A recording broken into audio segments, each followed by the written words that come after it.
Black Star Network is here.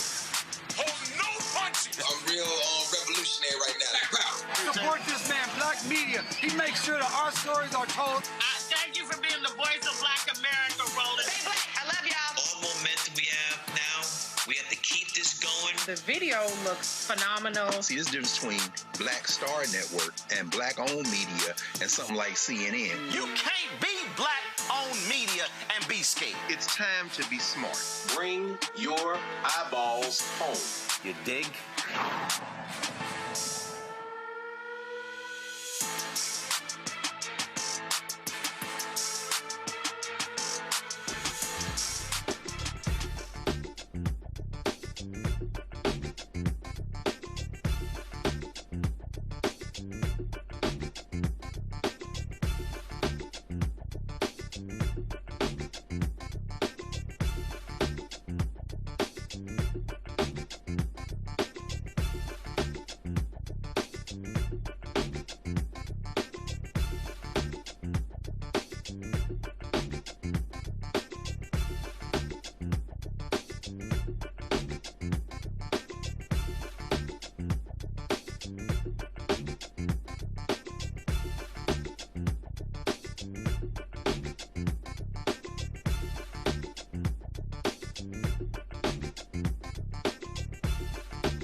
Today is Friday, April 3rd, 2026. Coming up on Roland Martin Unfiltered, streaming live on the Black Star Network. Defense Secretary Pete Hegseth blocking or delaying promotions for black people. More than a dozen black and female senior officers across all four branches of the military will talk with retired Lieutenant General Russell Honore about the very issue. The North Carolina Supreme Court throws out a lawsuit over education funding, giving the legislature, the Republican legislature, the power to decide how much money to spend and where to spend it in the state. We'll talk to a North Carolina state rep about that. Also, my conversation with Michigan Congresswoman Haley Stevens, who is running for the United States Senate. We talked about what she would do for black voters in Michigan.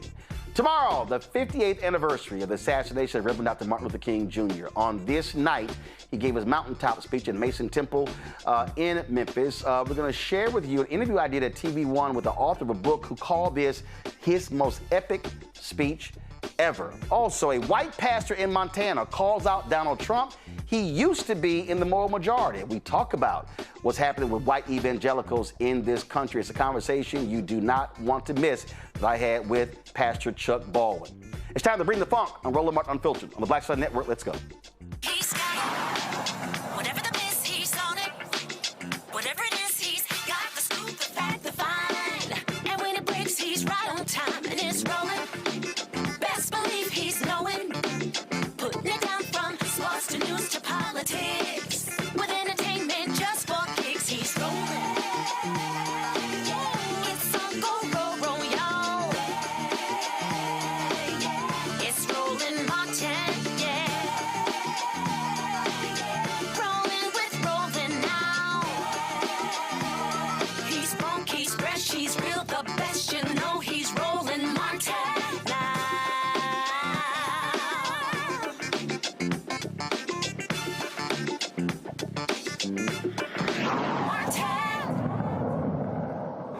Folks, open discrimination in America. Pete Hegseth, Defense Secretary, grossly unqualified, is blocking black people and women from being promoted in the military. Now, he's all about white male leadership. These senior officers have been targeted because of their race, gender, or association with the Biden administration's policies or officials. After Pete Hegseth told the Army Chief of Staff, General Randy George, to step down on Thursday, he also removed the Army Chief of Chaplains, William Green, who has served in that post since 2023. He's African American. Generally, a person serves as Army Chief of Chaplains for a 4-year term. No reason was given publicly for Green's dismissal or even the Army Chief of Staff. This is the first time in history that the U.S. Army Chief of Chaplains has been fired by the Secretary of Defense. Keep in mind, Hegseth also fired the Joint Chiefs of Staff, General Brown, my alpha brother. Joining us now from Baton Rouge, retired Army Lieutenant General Russell Honore. General Honore, glad to have you here. We can go down the line, the black folks who people work their butts off 20, 30 years to ascend to these positions, and they have been unceremoniously dumped by Pete Hegseth. This is absolutely an attack on black people in the military and white women in the military. Absolutely. Secretary Hegseth is running a two-front war, one in Iran, and one in the Pentagon. And his culture war is against people of color and women. It's a part of his bro culture that only white men need to be in charge or need to apply. That is what he is, by his action, is what he's demonstrating to me. Yeah, and what people have to understand, again, General, explain to folk, when we talk about military promotions, this is not just willy-nilly. I mean, that is a real rigorous process. It's supposed to be apolitical, and these are people who have earned it. And by you're denying them retirement benefits, an increase in salary and rank, and they're forcing other people to, frankly, leave the military. Absolutely. There's a selection board. For one-star general, there's a group of 11 or 12 2- and 3-star generals will select the brigadier generals.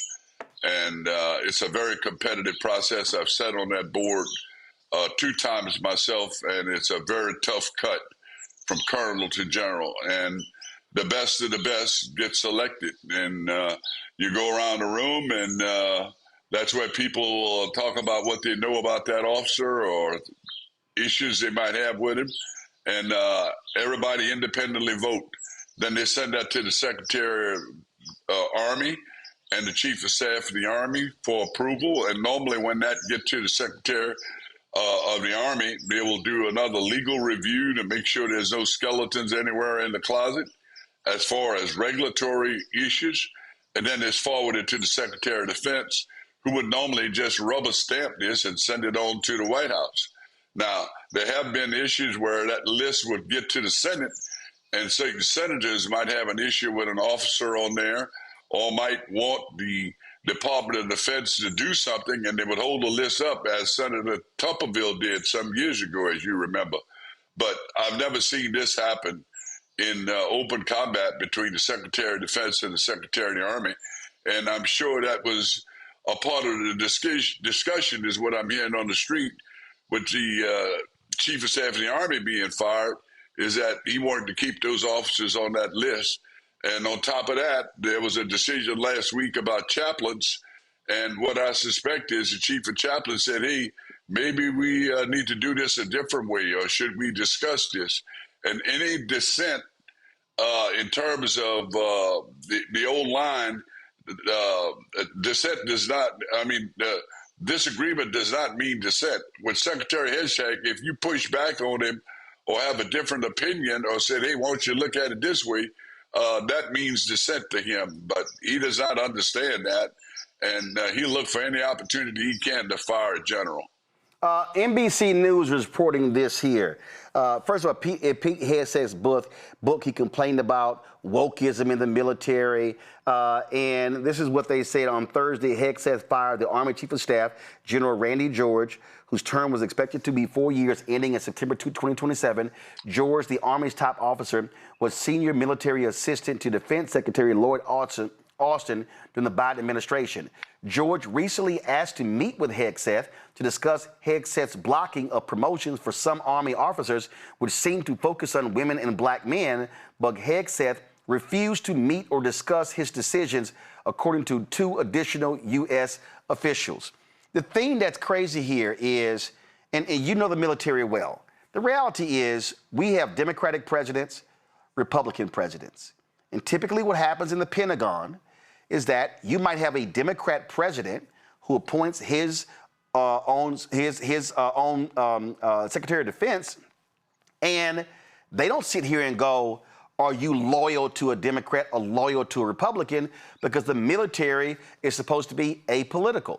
And so there are individuals who personally may be conservative, who've served in those capacities under Democratic leaders. What Pete Hegseth and Donald Trump is, they want fealty. What they want is they want the leadership of the military to be completely beholden to Donald Trump. So therefore, whatever order they give, they don't want any pushback. They don't want any questioning whatsoever. No discussion.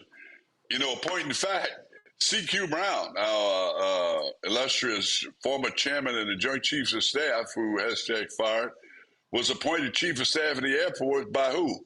Donald Trump, during his first term. And it was made a big issue. He's appointed the first black Chief of Staff of the Air Force, C.Q. Brown. And here we come 2 years later, and Hegseth come in and fires him. Almost in the first 2 weeks, he fired him. So here we go. I think it's a targeted effort by Hegseth to only have people in charge that look like him. And if you bring up any disagreement, that means dissent to him. And you have to have complete alignment and agreement. They're looking for loyalists, not necessarily looking for patriots who follow the Constitution. And any discussion, the other thing that there's always competition on the Joint Staff.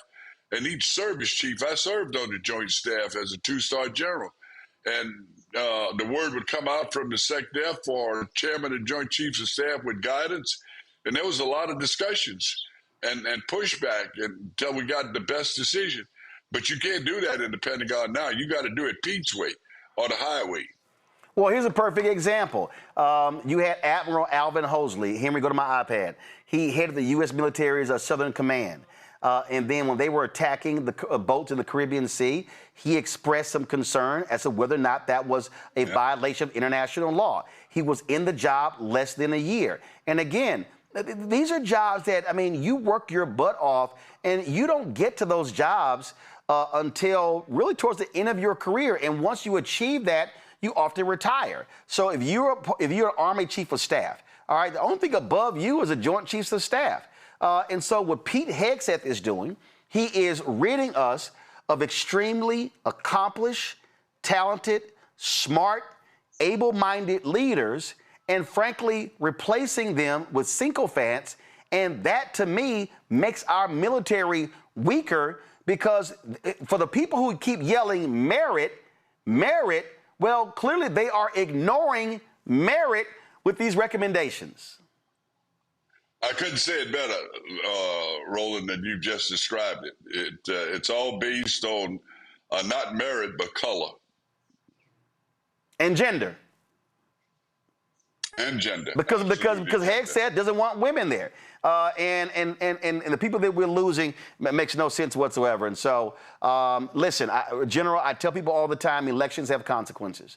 And when people don't vote, And when they allow folk like this to get in there, we see what's happening. They are executing Project 2025. You tried to warn people. I tried to warn people. And so I hope folk know, like one of the sisters who was promoted, that sister is a Prairie View A&M graduate. And so you're talking about people who have worked their butts off, who may be seeing the end of their careers because how they are being targeted by this white nationalist administration. And I'll tell you right now, I got an interview later with a white pastor out of Montana who flat out said he called Pete Hegseth a white nationalist. Here we go to my iPad. This is the sister right here. Prairie View saluted her 4 years ago when she became the first African-American female active duty engineer to be promoted to the rank of general officer. Her name is Antoinette Gant. And this is the sister that Pete Hegseth is blocking for further advancement. And that's a damn shame, General.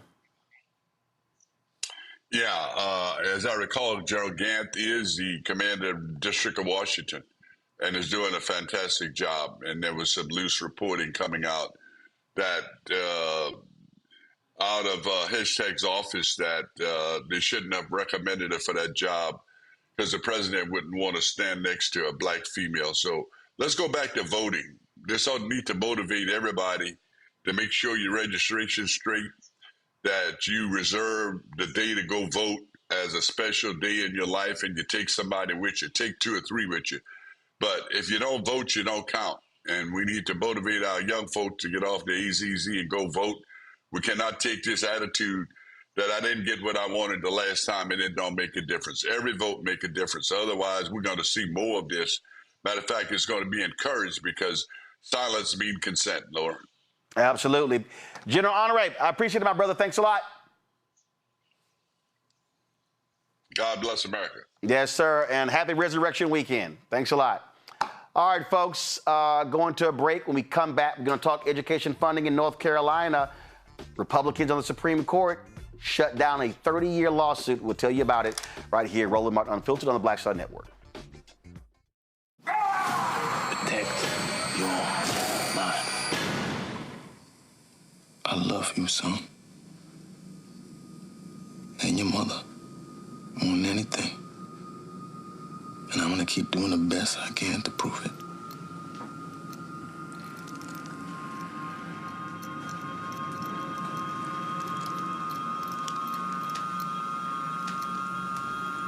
If you're seeing it in your mind, you can create it. Protect your mind, son. It's your greatest asset. Protect your mind.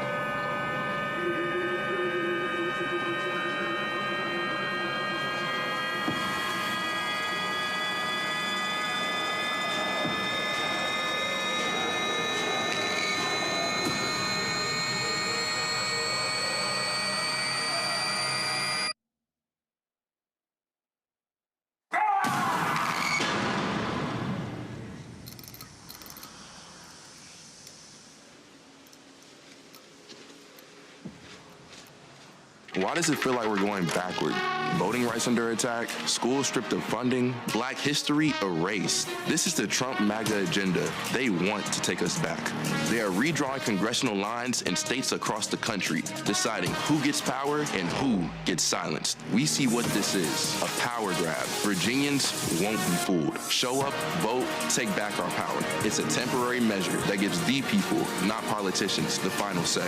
Vote yes by April 21st. With medicine and science under attack, I want to keep you and your family informed and healthy. I'm Dr. Ebony Hilton, and I knew at the age of 8 that I wanted to be a doctor. So I studied hard and became the first African-American female anesthesiologist hired at the Medical University of South Carolina since its opening in 1824. And I always say I was made into a doctor, but I was born to be a mom. And as a new mom, wife, sister, daughter, and friend, I understand how frightening a medical crisis can be. I care for individuals on some of the worst days of their lives, and it's my mission to provide you with a safe space to gain clarity on issues affecting your mind, body, and soul.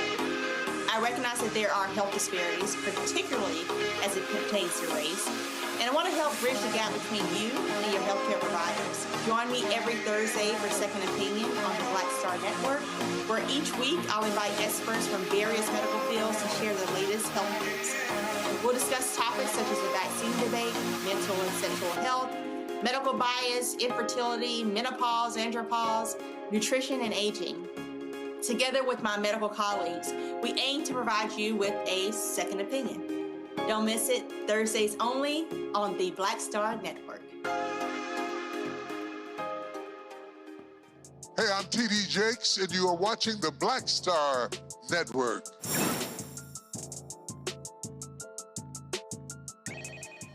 On Thursday, the North Carolina Supreme Court, Republican-led Supreme Court, shut down a decades-long legal battle over education funding. In a 4-3 ruling, the court dismissed the Leandro case, ending a 1994 lawsuit over whether the state is properly funding public schools. The decision overturns a 2022 ruling that allowed a judge to order hundreds of millions of dollars in spending to address education inequities. The new ruling keeps control of school funding with North Carolina lawmakers, not the courts, meaning Republican legislators will decide how education dollars are being spent.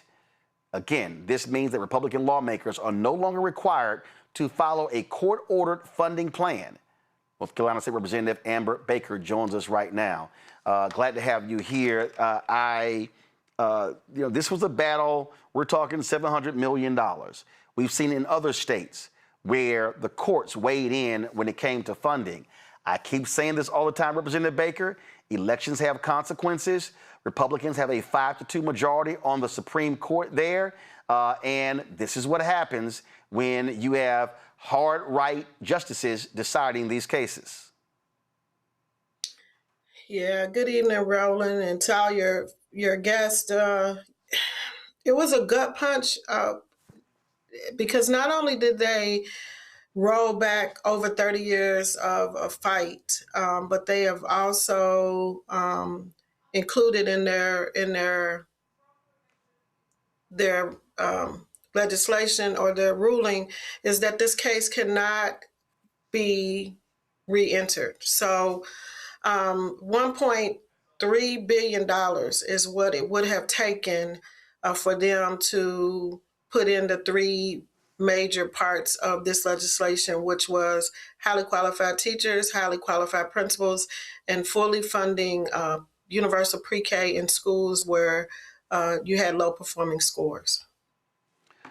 This is, it's a huge deal. I saw that Judge Anita Earls had posted a video explaining her dissent in this particular case. This is, and look, she's on the ballot this year.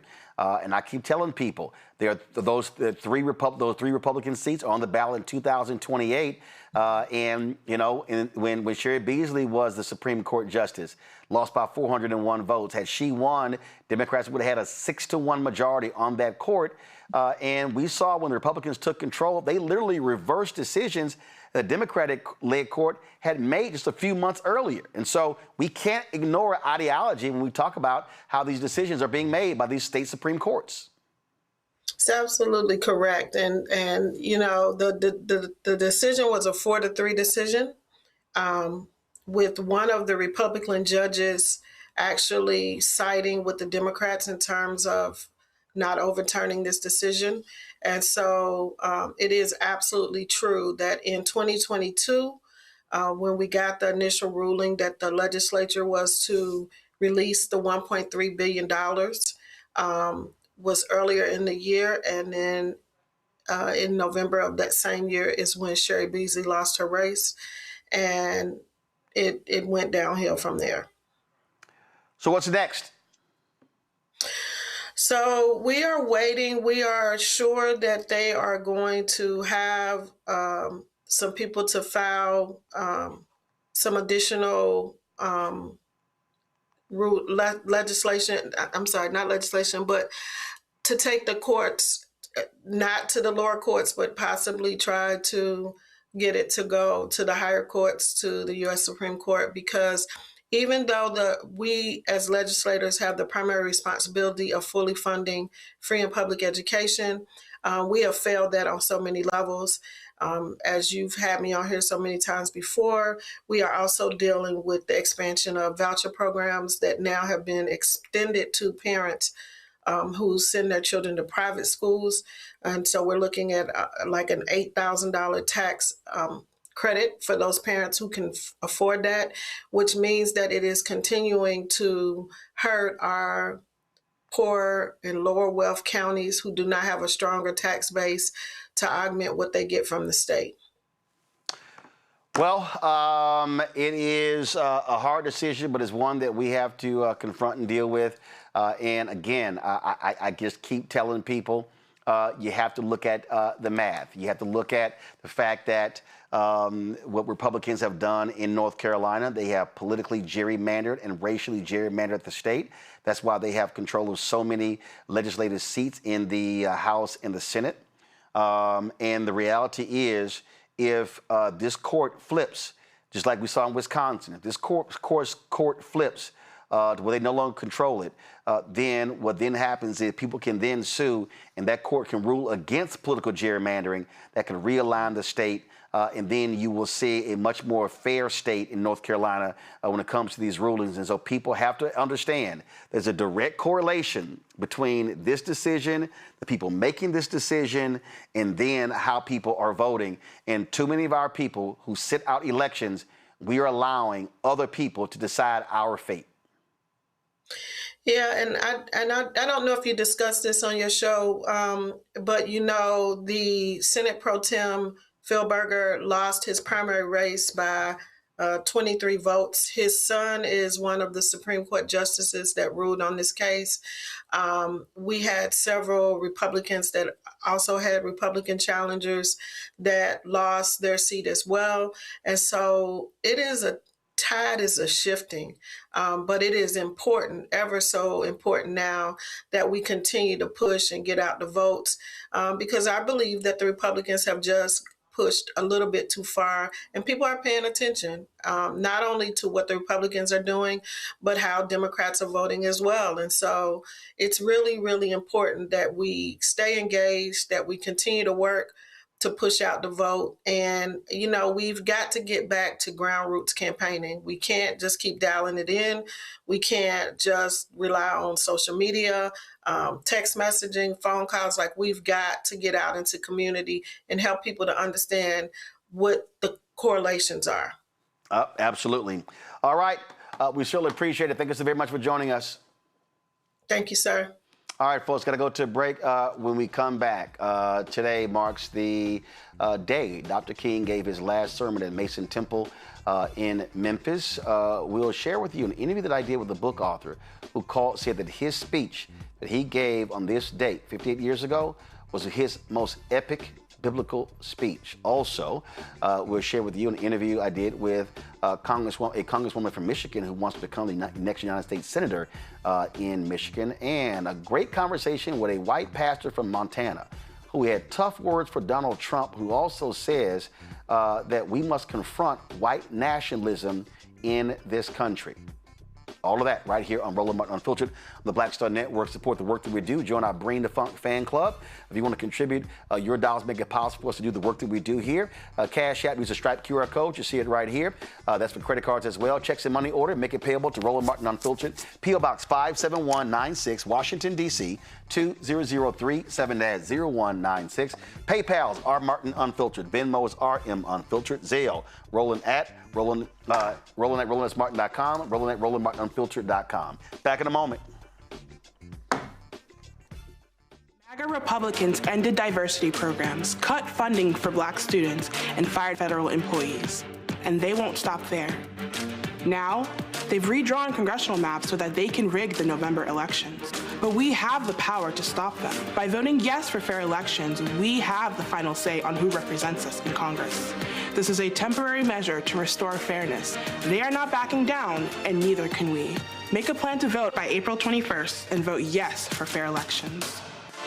A decade of love, joy, and power. Black Voters Matter is 10 years old, and we are just getting started. This is love with a purpose. This is Black joy in motion.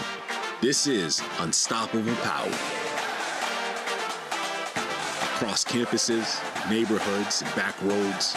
Let's go! We show up not just to vote, but to be seen, to be heard, to belong. We ride together, we organize together. We remind each other that our voices matter, because they always have.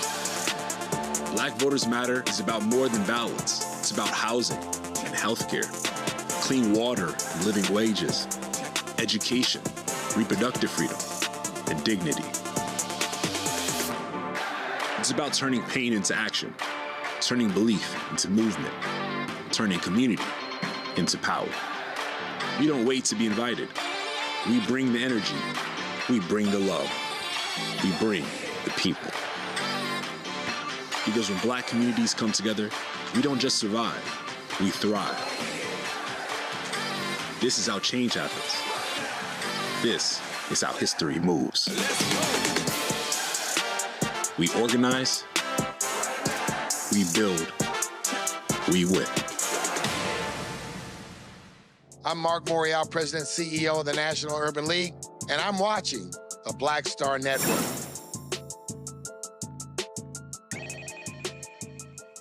If Democrats want to win control of the Senate, they must hold on to one of their seats in Michigan. Gary Peters is retiring as the United States Senator. There are several Democrats who are vying for that position, and one of them is Congresswoman Haley Stevens. I recently had a conversation with her talking about what her aims will be if she's able to win that primary and become the next United States Senator from Michigan. Here's our conversation. All right, Representative Stevens, let's get right into it. Obviously, there's a lot at stake with this election. We're talking about critical seat in Michigan. Senator Gary Peters holds that seat right now. And this will also depend upon what happens in this state, and others will determine whether Democrats control the Senate. And so when you look at the most critical issues, what are the two or three that stand out for you as you travel around the state talking to voters? Yeah, and look, I'm a daughter of Michiganders. My dad was born in Detroit. He taught first grade in the city for the last 15 years of his career. It's about hardworking Michiganders who just want to be able to get ahead. The number one thing I hear from Michiganders is about rising costs. If it's their health care, their grocery bill, the housing, what's going on at the gas pump right now. And I'm not just talking about these things. I've got a track record of doing and delivering for Michigan. You mentioned our outgoing Senator, Gary Peters. He and I have been recognized as some of the most effective Democrats for Michigan in our respective chambers. Some of the most effective Democrats writ large. And so I'm saying no tariffs on Groceries Act. I'm saying, lessen our dependence on China to produce and create and make here in Michigan. The other major topic, there's job insecurity right now. There is job insecurity that has been brought on by erratic tariffs, by disinvestment in communities of color, particularly where this administration has tried to cut the Minority Business Development Administration from existence. We have no more Department of Education. We don't have civil rights enforcement. And these are all things that impact Michiganders, impact livelihoods and employment. It's not acceptable. The Republican who's running, he wants to just continue on, rubber stamp Trump. He wants, he's had all this self-enrichment in the, years since he's been in public service. And what's that going to get us? No open Gordie Howe Bridge, a big slap in the face to, downriver. My friend, Mayor of Ecorse, Lamar Tidwell, we're just sitting there shaking our heads on this. So it's been one chaotic event after another, and a president who's not looking out for Michiganders. I will. Obviously, when you start breaking down, obviously, affordability is a critical issue, but also what Donald Trump has done in attacking electric vehicles, that has had a devastating impact financially on the three automakers, the write-downs of General Motors as well, and this notion that somehow you can't do two things at one time. I mean, even to the point of destroying EV power stations that have already been constructed in federal buildings that were already paid for by taxpayers. I don't understand how that actually hurts people. I mean, I don't understand how that helps people. You're right. Right. No, this is why some of our counties in Michigan have some of the fastest growing unemployment in the country. You know, we had Detroit 2-3 years ago with the fastest job creation in 50 years. We are a manufacturing destination. Look, I worked in the administration of President Barack Obama. I was chief of staff on an initiative called the U.S. Auto Rescue, which was responsible for making sure our auto industry didn't totally collapse. We saved 200,000 Michigan jobs. It was, you know, our auto workers, the spirit of Detroit, the resilience that comes through here. I'm going to tell you right now, Roland, what I'm hearing from folks that's so eerily similar to that Great Recession period is, oh, we made it through that. You know, we made it through the bailout period.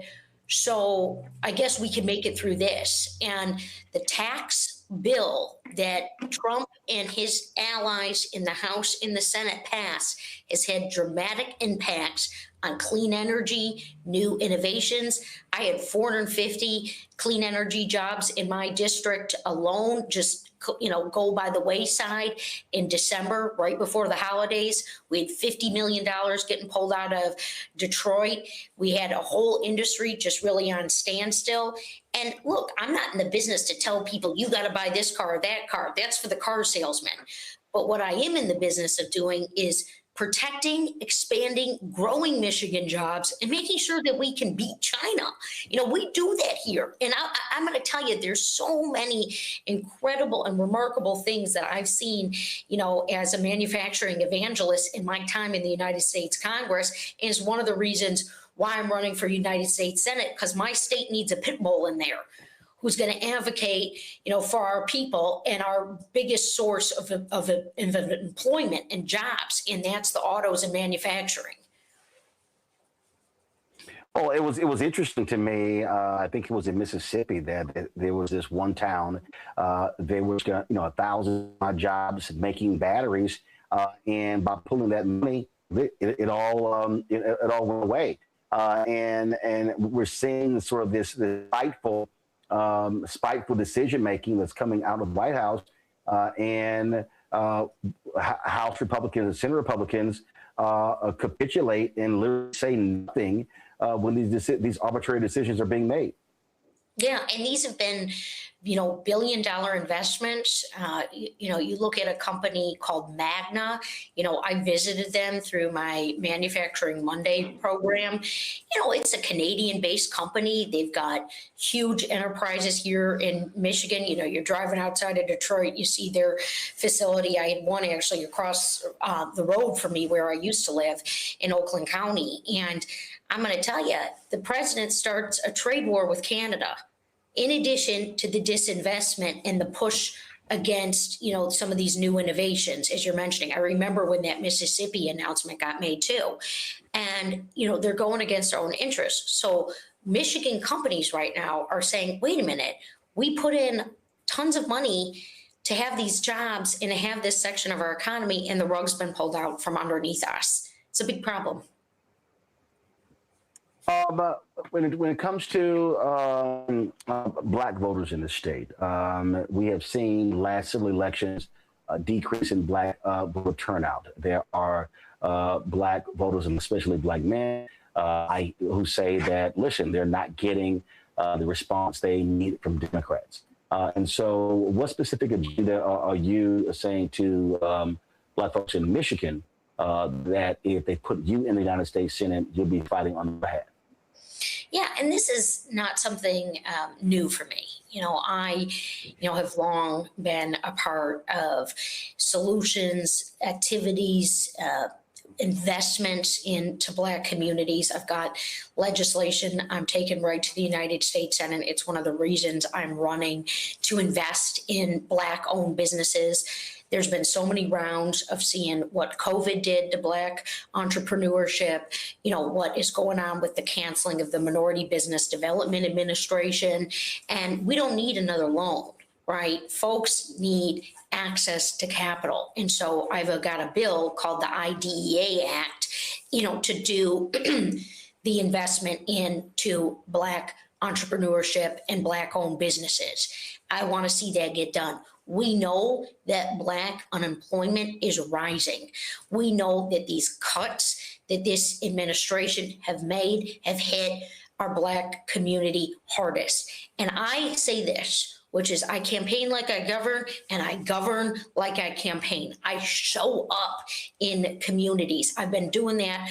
I'm sitting in the House for 4 terms, fighting to make sure that our fair share of federal funds go into sometimes overlooked areas, overlooked communities, fighting for equity. And that's a cornerstone of my campaign. And I've codified it all in what I'm calling the My Hope agenda that I built alongside leadership, in our faith communities, leadership at the local level, couched in how, we've had some success, how I've gotten some things done for Black communities and individuals, but also what we need to go do in the United States Senate.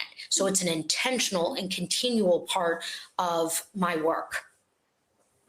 You talk about the issue of Black entrepreneurship, and what we are seeing is a direct attack on that. I've been saying that what we're seeing for this administration is what I call a defund Black America initiative, targeting.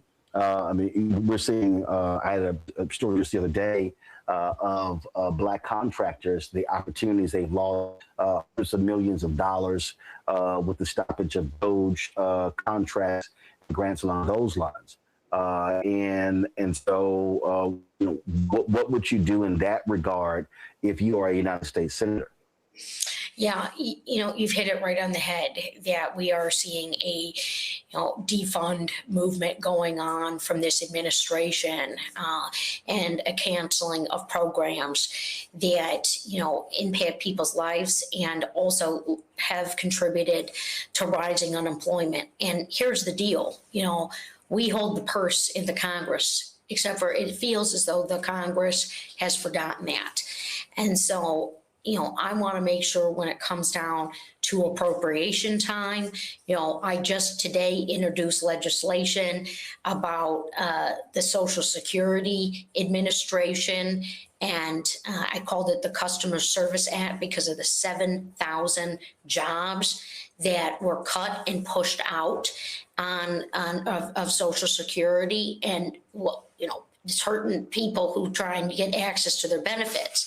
And then the other deal is that, when I worked in the administration of President Barack Obama, we saw firsthand, I worked, alongside the Minority Business Development Administration. I saw it firsthand. I saw what it meant to have minority contract requirements in place, working with minority suppliers, through our automotive sector, family-owned businesses. And again, that's building strong communities. That's making sure that neighborhoods stay strong, that our public schools can stay strong. We know what disinvestment looks like. And that becomes a race to the bottom very quickly. And so we've got to strengthen our laws. We've got to push back when this president just thinks he can do whatever he wants because he sits in an Oval Office with a pen. A big part of this job is oversight, and we've got to call that out. I believe that my investing in Black-owned businesses legislation could become bipartisan. That is something that, could galvanize folks. Why? Because yes, it's using federal dollars to spur more growth. We got to have equitable growth. We can't just have, the K economy where some are doing really well and others are not. It just doesn't work. And so, I'm so proud to have some great leadership and voices standing alongside me in my run for United States Senate. Congresswoman Brenda Lawrence has endorsed my campaign alongside a dozen members of the Congressional Black Caucus. I've got Michigan's first Black Speaker of the State House, the great Joe Tate. Man's got a remarkable career. We're on the horn all the time, ideating and trading notes like this. And look, it's not to make false promises, but it's about to be dogged.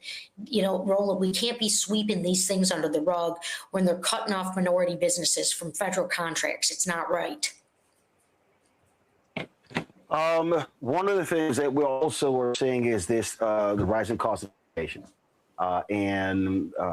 There are 103 HBCUs. I've been to 59 of them in the country.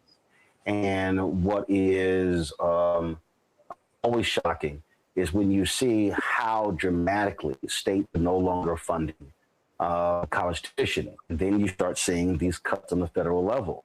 Pell Grants, financial aid, that is crucially important.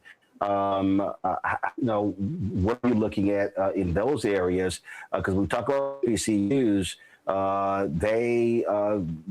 like a lot of colleges, they really depend upon that financial aid.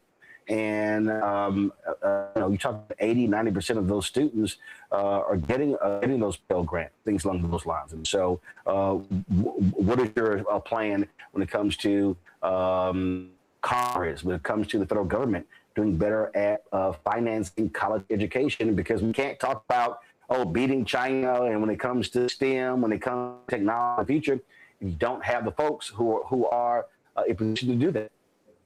No, and your work in this space is so important. And I'll tell you, one of my favorite things, that we have here in Michigan is HBCU, college tour send-off. And I've gone to that, at Groves High School, we were sending off, busloads of students and their parents to go and tour HBCUs. As someone who sat on the Science, Space, and Technology Committee, by the way, we just had that big Artemis launch with some, incredible trailblazers heading to the moon. That's really exciting. And the first Black man to go up there. And that's really great. But we've got, some work around the HBCUs that Eddie Bernice Johnson, and I was her vice chair, she and I led on this. And it was about getting STEM grants through the National Science Foundation to the HBCUs.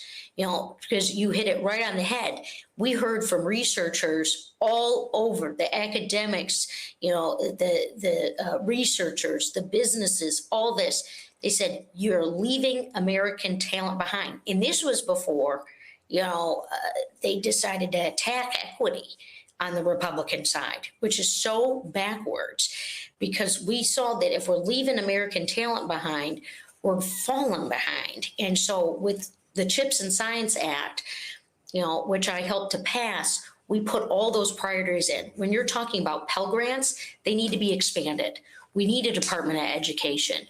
We need an Office of Civil Rights. We need an Office of Literacy. I'm looking at what my Detroit public school students need. They need the same investment. And, Highland Park, here in Michigan, a great community within the city of Detroit, great city, they need their public school reopened. And so how do we do that if we don't have a Department of Education? How do we do that if we can't achieve the goal of fully funding special education in the United States of America?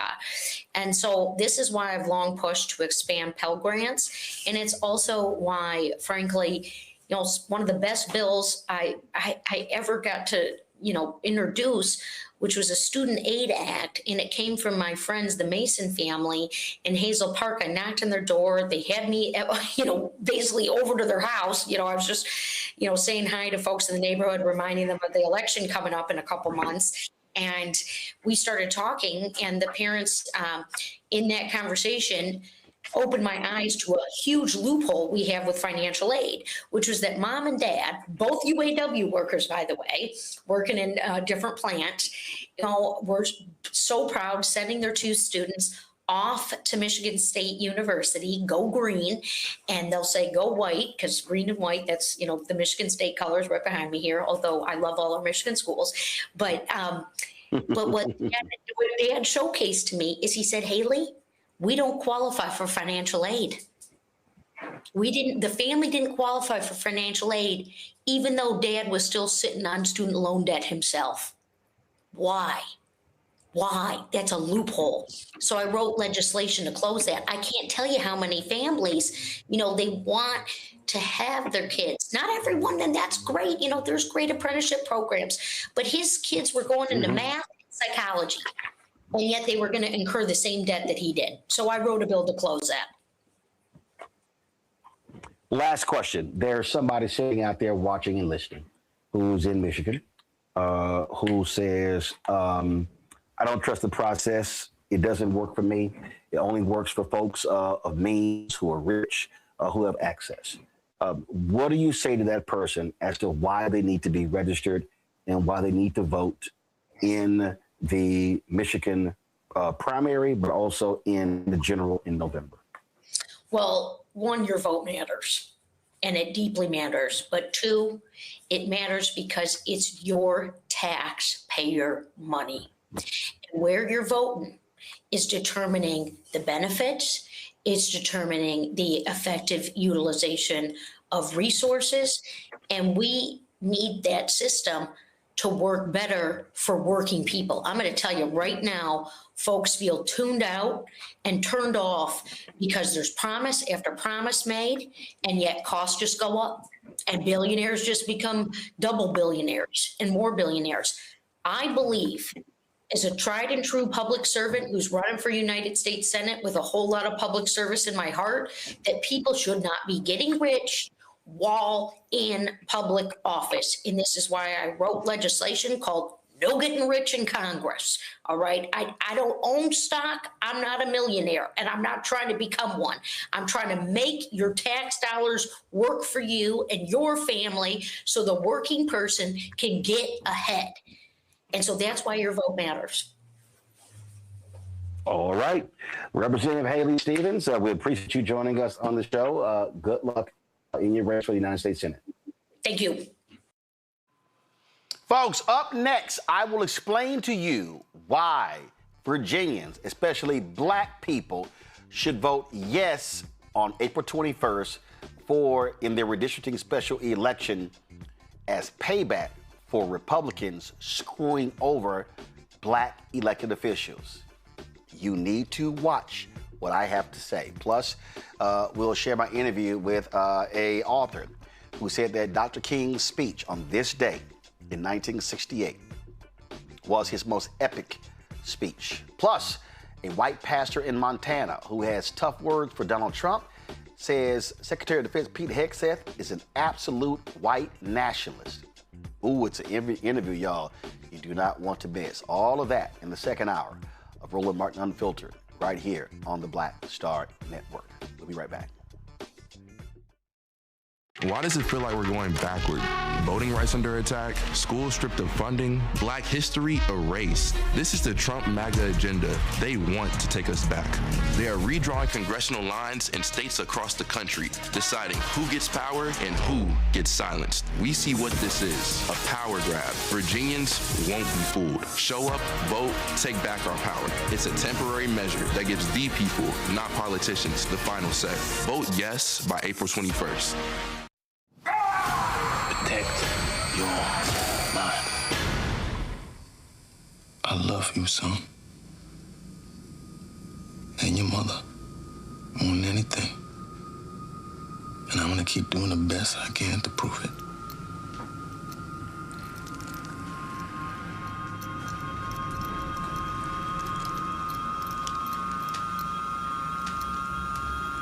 If you've seen it in your mind, you can create it. Protect your mind, son. It's your greatest asset. Protect your mind.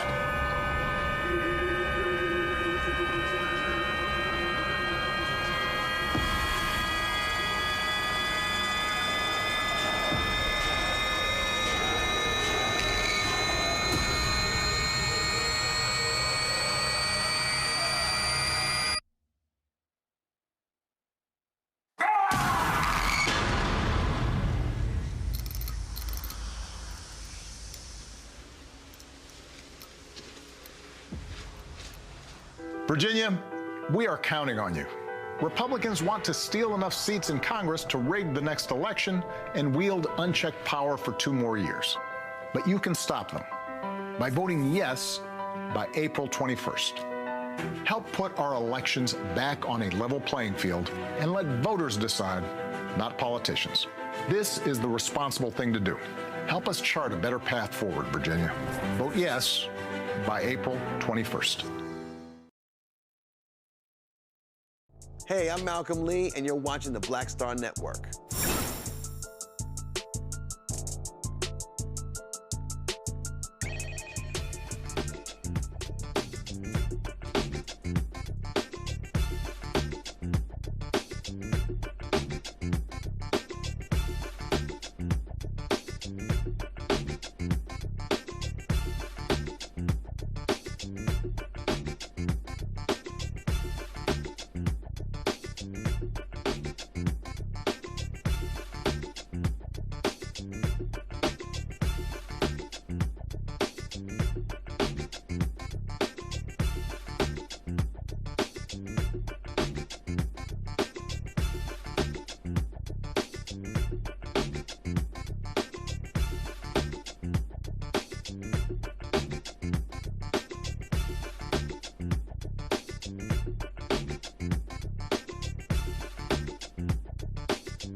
All right, folks, so let's talk about gerrymandering and redistricting, okay? And actually, to do this here, I need to grab these things off my desk. Y'all stay right there. So understand this here, all right? When we talk about gerrymandering and redistricting, we're talking about a couple different things, okay? So every 10 years, the census is taken, okay? And so after the census is taken, that's when they have apportionment or reapportionment, where they determine based upon the population how many congressional districts go in each state in the country, okay? So here's what then happens. So based on population, if a state loses population, another state gains population, that state will see an increase in their congressional districts, all right? So for the longest, you would see that happen every 10 years. So the census is done, and then right after the census is done, the states then go through reapportionment, which is also redistricting. Now, we talk about gerrymandering. Gerrymandering is how the states draw the different lines. Political gerrymandering is when a party or whoever is in control draws the lines to benefit them, so they get more congressional seats than the party, or they get more state seats, state rep, state senate, than the party. Now, remember, United States Senate, it's 2 per state, it doesn't even matter, all right? Then you have something called racial gerrymandering, when you have gerrymandering that's also based upon the issue of race. The Supreme Court ruled that they had no authority to rule in political gerrymandering cases. They said that's left up to the states. And so therefore, the state Supreme Courts can rule in those places. The Supreme Court barely still has authority when it comes to racial gerrymandering. So what we've seen is that both parties, Democrats and Republicans, have used political gerrymandering to their benefit. Now, what did we see happen in Texas last year? But it wasn't just last year. Last year, Donald Trump calls up Texas Governor Greg Abbott, and they first sent a letter from the DOJ saying, hey, the seats that y'all did, the seats in Texas, the map that you drew in Texas after 2020, we think you use race, so therefore your map is illegal. Now, Texas got sued by various groups saying they discriminated against blacks and Latinos. They were actually in court defending those maps, saying they didn't use race in consideration. So here was Texas in court saying we didn't use race. Trump folks saying y'all did use race. So Texas Governor Greg Abbott calls a special session to redraw lines because Trump said, I want 5 seats. I want 5 seats. So they redrew the lines. So we have 4 African Americans in Texas who were elected. 4. You had Mark Vesey, Jasmine Crockett in the Dallas-Fort Worth area. You had Al Green, and you had Sheila Jackson Lee, who passed away, was replaced by former Houston Mayor Sylvester Turner, who passed away, so therefore was an open seat. Christian Menifee eventually wins that seat. So you had 2 in Dallas-Fort Worth, 2 in Houston. They redrew the maps, only leaving 2 African Americans. So you see a net loss of 2 African Americans in Texas. That then sets off a gerrymandering battle. You then had, of course, California Governor Gavin Newsom said, all right, Texas, y'all play that game. We're going to redraw our maps. And they did to pick up 5 Dem seats.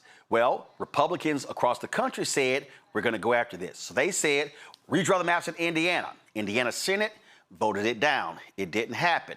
They said, let's redraw the maps in Kansas. Kansas didn't do it. Missouri, the Republicans did.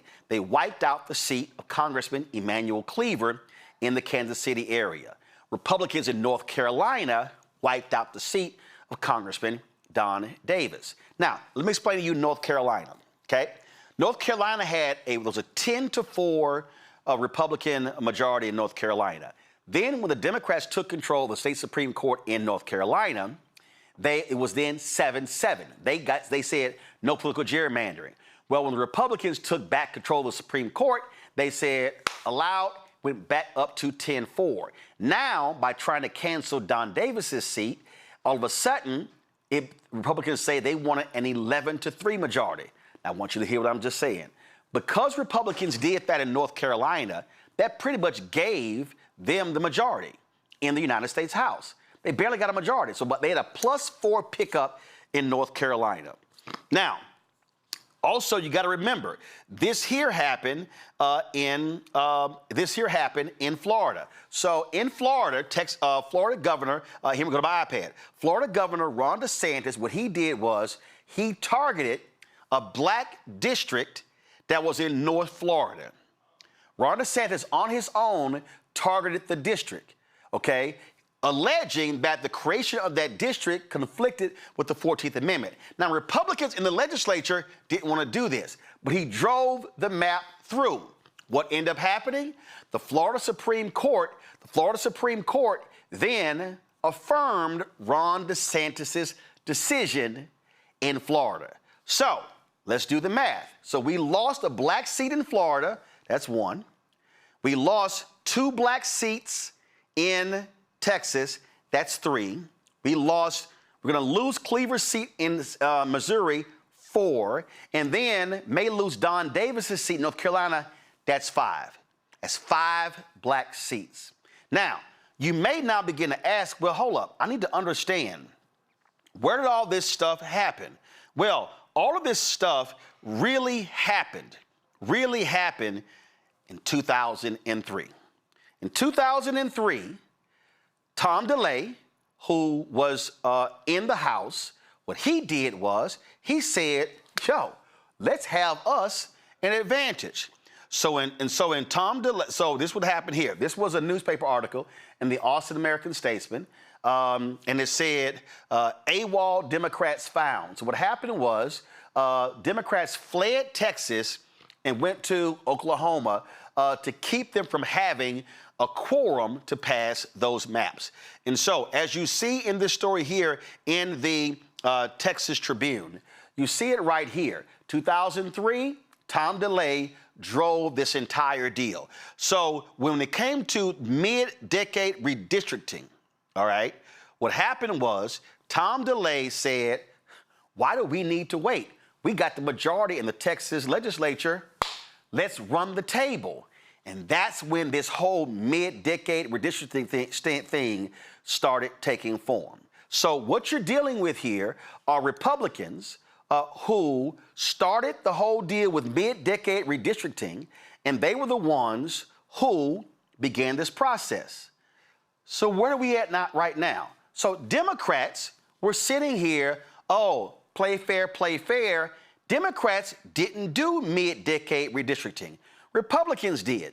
And so what's happening right now in Virginia is they said, okay, State Senator Louise Lucas said, yo, 10-1. We're going to push a 10-1 map. We're going to have 10 Democrats or create 10 seats that will favor the Democrats versus run Republican. Oh, Republicans are upset, mad. They're angry. This is wrong. It's unfair. But the same people, the same Republicans in Virginia who are complaining were quiet about Texas in 2003. They were quiet about Texas last year. They were quiet. Now, they were angry when Gavin Newsom responded. Oh, this ain't right. Californians like Kevin Kiley, the congressman, was complaining, but he was quiet when Texas made their move. They said, not my backyard. The Republicans in Virginia were quiet when Republicans in North Carolina made their move. They were quiet when Republicans in Missouri made their move. But now they're complaining. Now, the reason I want you to understand why black people need to understand why we should be voting yes in Virginia is because it comes down to political power. And what I need our people to understand is that when you talk about political power, you have to recognize where power lies. All of this is a power play.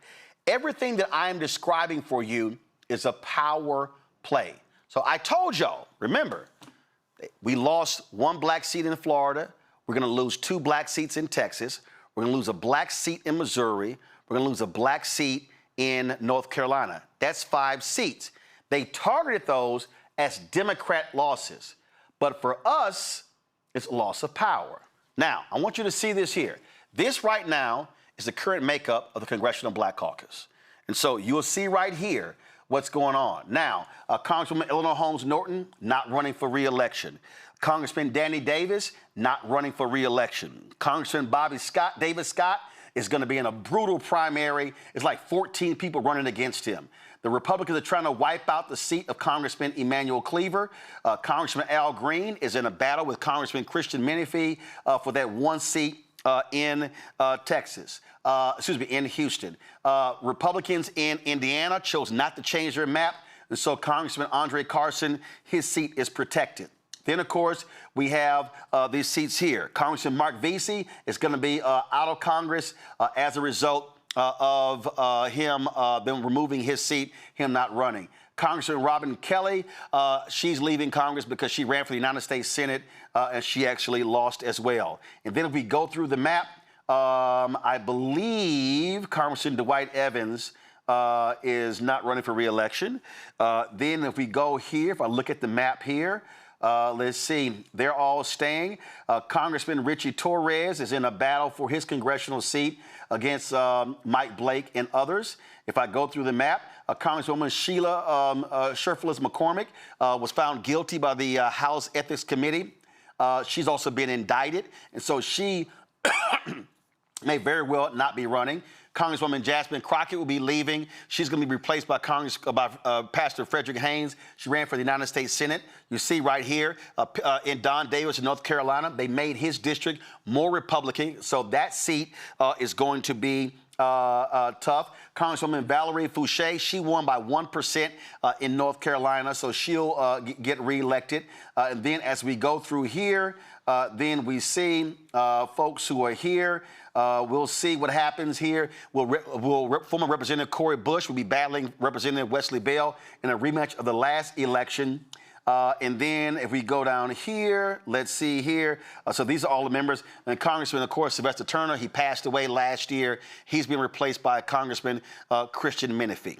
Now, here's what I need you to understand why Virginia is so important. And so I want you to leave up this map right here. So what's going to happen if Democrats win the House? If Democrats win the House, I want you to understand what then happens. Power begins to change. So if Democrats win the House, Congressman Gregory Meeks, right here, Congressman Gregory Meeks, this is his, I'm going to go to his About page.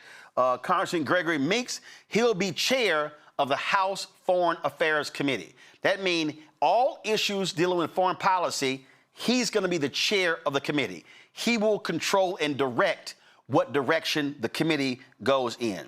Now, if we talk about the money, who controls the money? If Democrats control the House, Congresswoman Maxine Waters becomes chair of the House Financial Services Committee. That means all laws dealing with financial services, banks, things along those lines, all of those laws will come through her committee. How money is being apportioned and distributed is going to come through her committee. Now, we start talking about Department of Homeland Security. What then happens is if that all of a sudden, if that Democrats win, then Congressman Benny Thompson becomes chair of the Department of Homeland Committee. That means he controls the staff, he controls who gets subpoenaed, he controls all the directions. So what that means is who's in control, again, of the power. Now, if we talk about education, the chair of the Education and Workforce Committee, yep, it's going to be this brother right here, my alpha brother, Congressman Bobby Scott. Now, if y'all want to understand why this brother matters, last time when Democrats controlled the House, guess who? When y'all talk about HBCU money, do you want to know why HBCUs got $17 billion? Bobby Scott of Virginia. He was the one controlling the bill. He was controlling the money. Now, those are chairs. Now, when you talk about subcommittees in the House, meaning all of those different committees.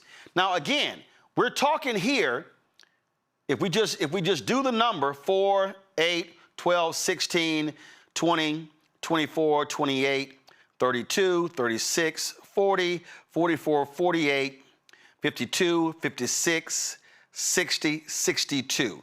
So if you take away Warnock as well as Cory Booker, because they're in the United States Senate, you've got 60 CBC members. Y'all, 30 CBC members will become chair of subcommittees. So when you talk about the House Financial Services Committee, well, guess what? Congressman Joyce Beatty is on that committee. She'll be the chair of one of the subcommittees. And so the subcommittees do important work as well. Hank Johnson, House Armed Services Committee. We could go on and on and on. So when we talk about why the House matters, if Democrats take control of the House, meaning they win at least 218 House seats, African Americans will become chairs of several committees and the chair of 30-some subcommittees. That means no laws are going to come through the House without coming through their committee. So how you vote in Virginia could very well determine whether Democrats win the House and then take control. And of course, keep in mind, and I know there are a lot of people don't like them, and they're like, oh, we need a change. But here's the reality. If Democrats win the House and the Democrats then choose, come on, go to my iPad. If Democrats then choose to re-elect him that as the leader, that means Hakeem Jeffries of New York is going to become the first black Speaker of the House. Y'all, we are talking political power. And when you have political power, you're controlling the purse strings. You're controlling the congressional hearings. You're controlling who gets subpoenaed. So if the Democrats control the House, that means Trump's cabinet, all are going to get called to more hearings, more accountability, more transparency, have to answer the questions. See, when all these people talk about, oh, man, you shilling for the Democrats, well, here's the whole deal. It's 4 black Republicans in the House. None of them are in leadership. It's 1 black Republican in the Senate, Tim Scott. Of those 5, what agenda do they advance for black America? I thought so. So if we're going to talk about what our agenda is, if we're going to talk about housing, if we're going to talk about black entrepreneurship, if we're going to talk about economic development and education, black maternal health, and black men and prostate cancer, and on and on and on, then I would rather have folk who are in power of the committees advancing the bills. That's why the race in Virginia matters.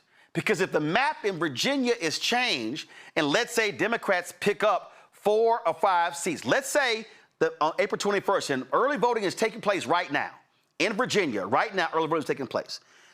The election is April 21st. Poll came out showing 52 for, 47 against the referendum.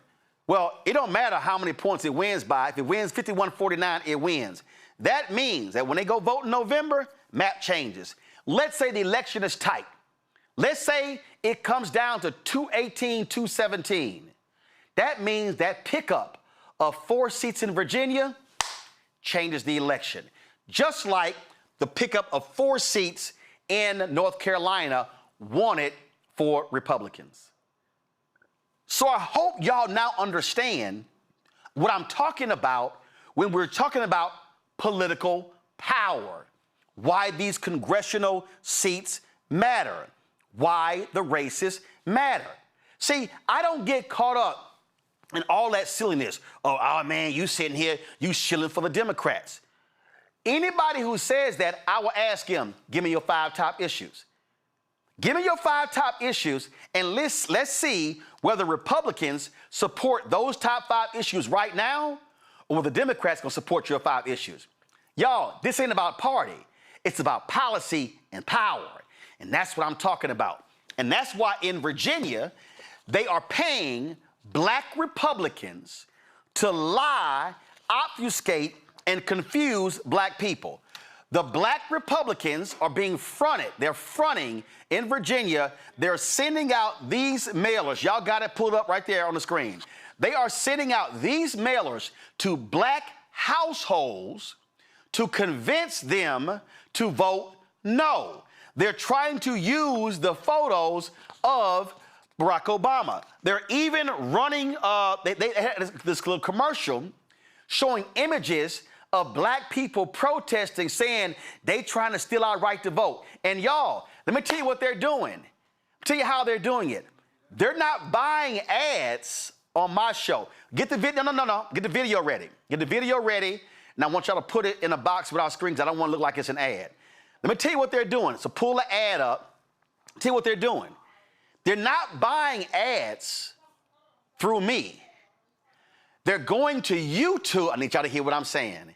What they're doing is they're going to YouTube and buying the ads at YouTube to run during my show. So I was at home the other day, and I was going to YouTube, and I was looking for a video that we had run. And so I came to my channel, y'all. And so y'all know how the ad pops up, before the show comes on.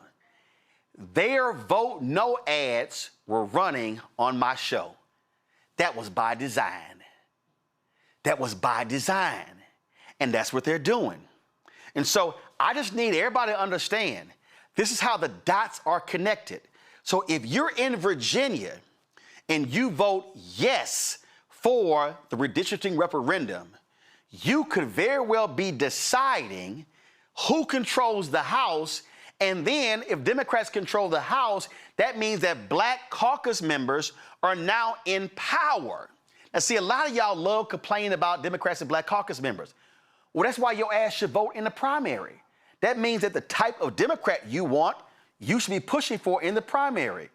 So the bottom line is, if your person wins in the primary and then they win in November, they're in office. I need our people to understand this is playing chess and not checkers. That's what I need y'all to understand. So y'all got the ad ready? Okay, all right. So I need y'all to understand what's going on here. The problem that we're dealing with is that we're allowing these loudmouths not to connect the dots. And so the referendum in Virginia, and let me be real clear, had Donald Trump and the Republicans in Texas, Greg Abbott and Dan Patrick, had they not changed the seats in Texas, California would have never done what they did. Virginia would have never done what they're trying to do right now. See, Republicans want to be mad, but they were cool when they did it. Now, let me be perfectly clear. I didn't like what Republicans did in my state of Texas. I said, leave the maps as they are. But if they gonna go ahead and do it, which I oppose, why the hell would I then say, well, Virginia Democrats, y'all shouldn't do that. California Democrats, y'all shouldn't do that. You should be fair. Well, they didn't play fair in Texas. So guess what? So I'm very clear. California, thank you for doing what you did because they screwed over my people in Texas. I vote in the 30th Congressional District in Texas. That's Congresswoman Jasmine Crockett's district. I vote in that district. My parents vote in that district. So they screwed Black Texans. We went from 4 to 2. DeSantis screwed Black Floridians. Missouri, they're screwing Black people in Kansas City. North Carolina, they're screwing Black people in the 1st Congressional District in North Carolina that dates back to the Reconstruction period. So you think I'm going to sit here and say, well, no, Democrats, you shouldn't do what they did because that's just not right. That's just not fair. For the Republicans, it's called FAFO. Y'all want to play that game? You damn right. Democrats, respond. You fire, we fire. So I support voting yes in Virginia. This is the ad that they're running on my YouTube channel, and they're running in Virginia, and they're trying to play on the emotions of Black people. And I need Black people in Virginia to understand that they are lying in this ad. Roll it. We marched in the streets to secure our future because we know voting rights are civil rights. But now Richmond politicians want to rig our elections to help themselves, leaving us behind. Their scheme dilutes the votes of historically marginalized communities. Black and brown voices silenced. First we lose our voice, then we lose our freedom. Vote no. We fought too hard to go back now. Vote now and vote no. Let me say this right now. I'm Roland Martin. I do not approve of that message. That's Black Republicans, white Republicans using blackface, a Black little group. They're funding them to run those ads and funding them to run these mailers. So I need all y'all, if you know folks in Virginia, Black, white, Latino, Asian American, Native American, no matter, I need you to explain to them why they should be voting yes. Don't wait until April 21st. They should be voting right now, early voting, vote yes, because Virginia could decide who controls the U.S. House come the new Congress, January 2029. And let me tell y'all what's going on. Pull the graphic up. Next Thursday, I need everybody, if you're where Virginia State is, next Thursday, I need y'all to be in the house. Pull it up right here. I need y'all to be in the house at Virginia State next Thursday. We are going to be on the campus there in Virginia. We're going to have a panel taking place.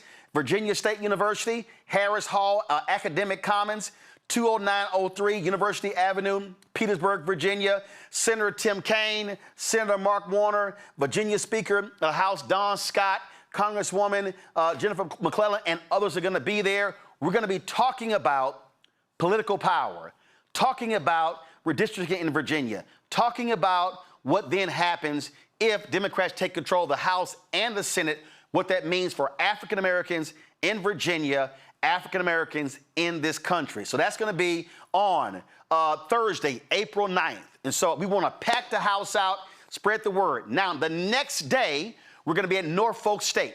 Norfolk State, the next day, Friday, April 10th, Norfolk State, Dorothy B. Brothers Auditorium, 700 Park Avenue. We're going to again be, Congressman Bobby Scott will be there, Don Scott, Speaker of the House, Senator Mark Warner, Senator Tim Kaine. We're going to have Senator Louise Lucas and other elected officials who are going to be there. Same conversation. We're talking about public policy. So we're going on the road April 9th and April 10th. Virginia State on Thursday, Norfolk State on Friday. We want y'all to be in the house and pack this thing out. Y'all, you always hear me talking about power. You always hear me talking about how we must be using our power. And I keep telling you, and this is the problem that I have, too many of us are leaving our power at home.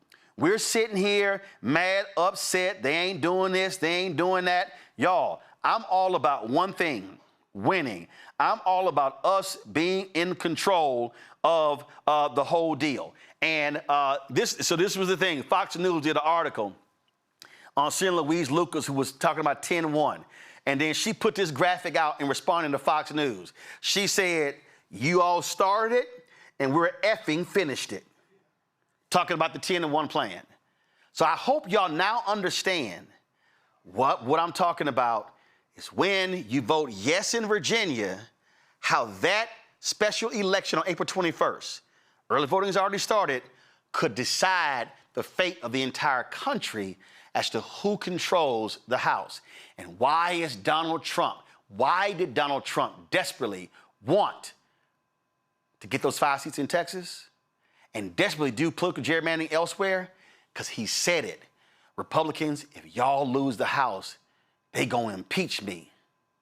You damn right, because your ass is corrupt. So these corrupt pardons, if the Democrats control the House, they now can do it. They can now have subpoenas and call to testify the people who've been paying for pardons. They can now investigate, by controlling the committee, all of Donald Trump's shady crypto deals. They can now investigate all of those different things. Because when you control the gavel and you control the committee, you control the subpoenas and you control the hearings. And that's why Donald Trump is scared of losing the House.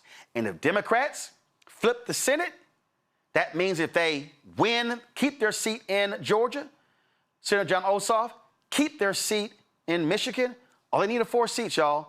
If they flip Maine, flip Alaska, flip North Carolina, they can flip Iowa, now they got 51-49.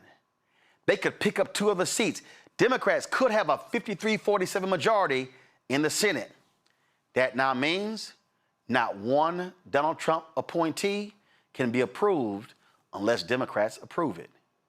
Not one, because we saw the news, Supreme Court Justice Samuel Alito got sick at the Fairless Society dinner last month, got rushed to the hospital.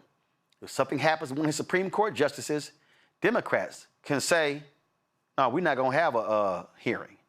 Republicans can yell, holler, and scream. Democrats, all they should say is, remember Merrick Garland? Remember how y'all held up those 100 federal judges when Obama was president? Mitch McConnell held them up. Democrats can do the exact same thing.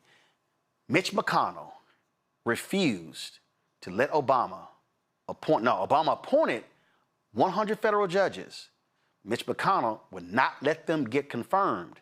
So when Donald Trump came in 2017, Donald Trump was able to appoint 100 federal judges that Mitch McConnell held up.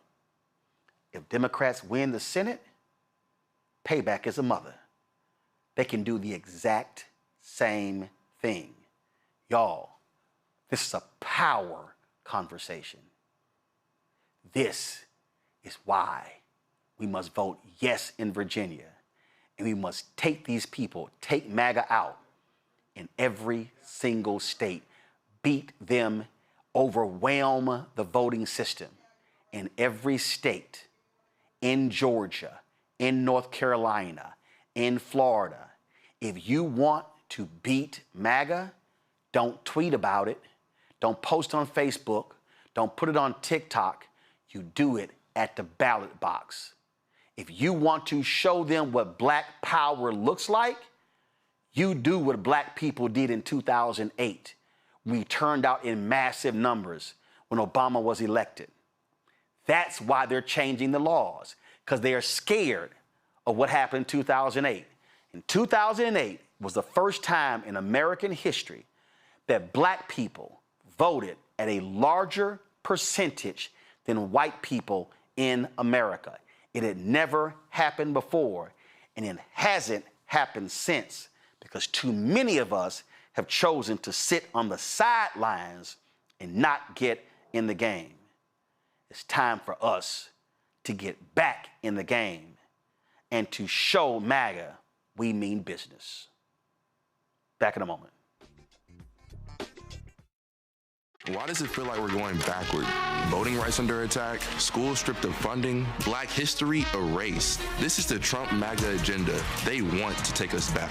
They are redrawing congressional lines in states across the country, deciding who gets power and who gets silenced. We see what this is, a power grab. Virginians won't be fooled. Show up, vote, take back our power. It's a temporary measure that gives the people, not politicians, the final say. Vote yes by April 21st. How you doing? I'm Mark Curry, and you're watching the Black Star Network. That's why I got these glasses on, because that black star is bright.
I lived in China or even Russia or any totalitarian country, maybe I could understand some of these illegal injunctions.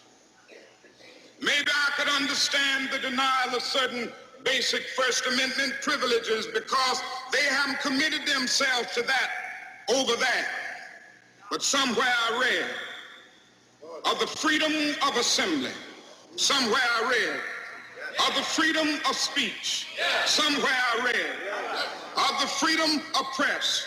Somewhere I read that the greatness of America is the right to protest far right.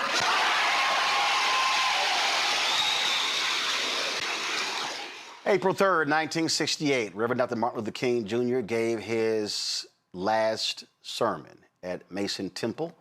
The next day, he was assassinated at the Lorraine Motel. A few years ago, when I was at TV One, Keith Miller came on the show, discussed his book. It is called Martin Luther King's Biblical Epic, His Final Great Speech. He discussed and he walked through how major this speech was. Y'all have heard me say this. For too many of us, we've only heard this part of the sermon. I call this speech a famous speech, but also... Oh, no, go to my iPad. Has its place. But I'm not concerned about that now. I just want to do God's will. And he's allowed me to go up to the mountain. And I've looked over and I've seen the promised land. I may not get there with you, but I want you to know tonight that we as a people will get to the promised land.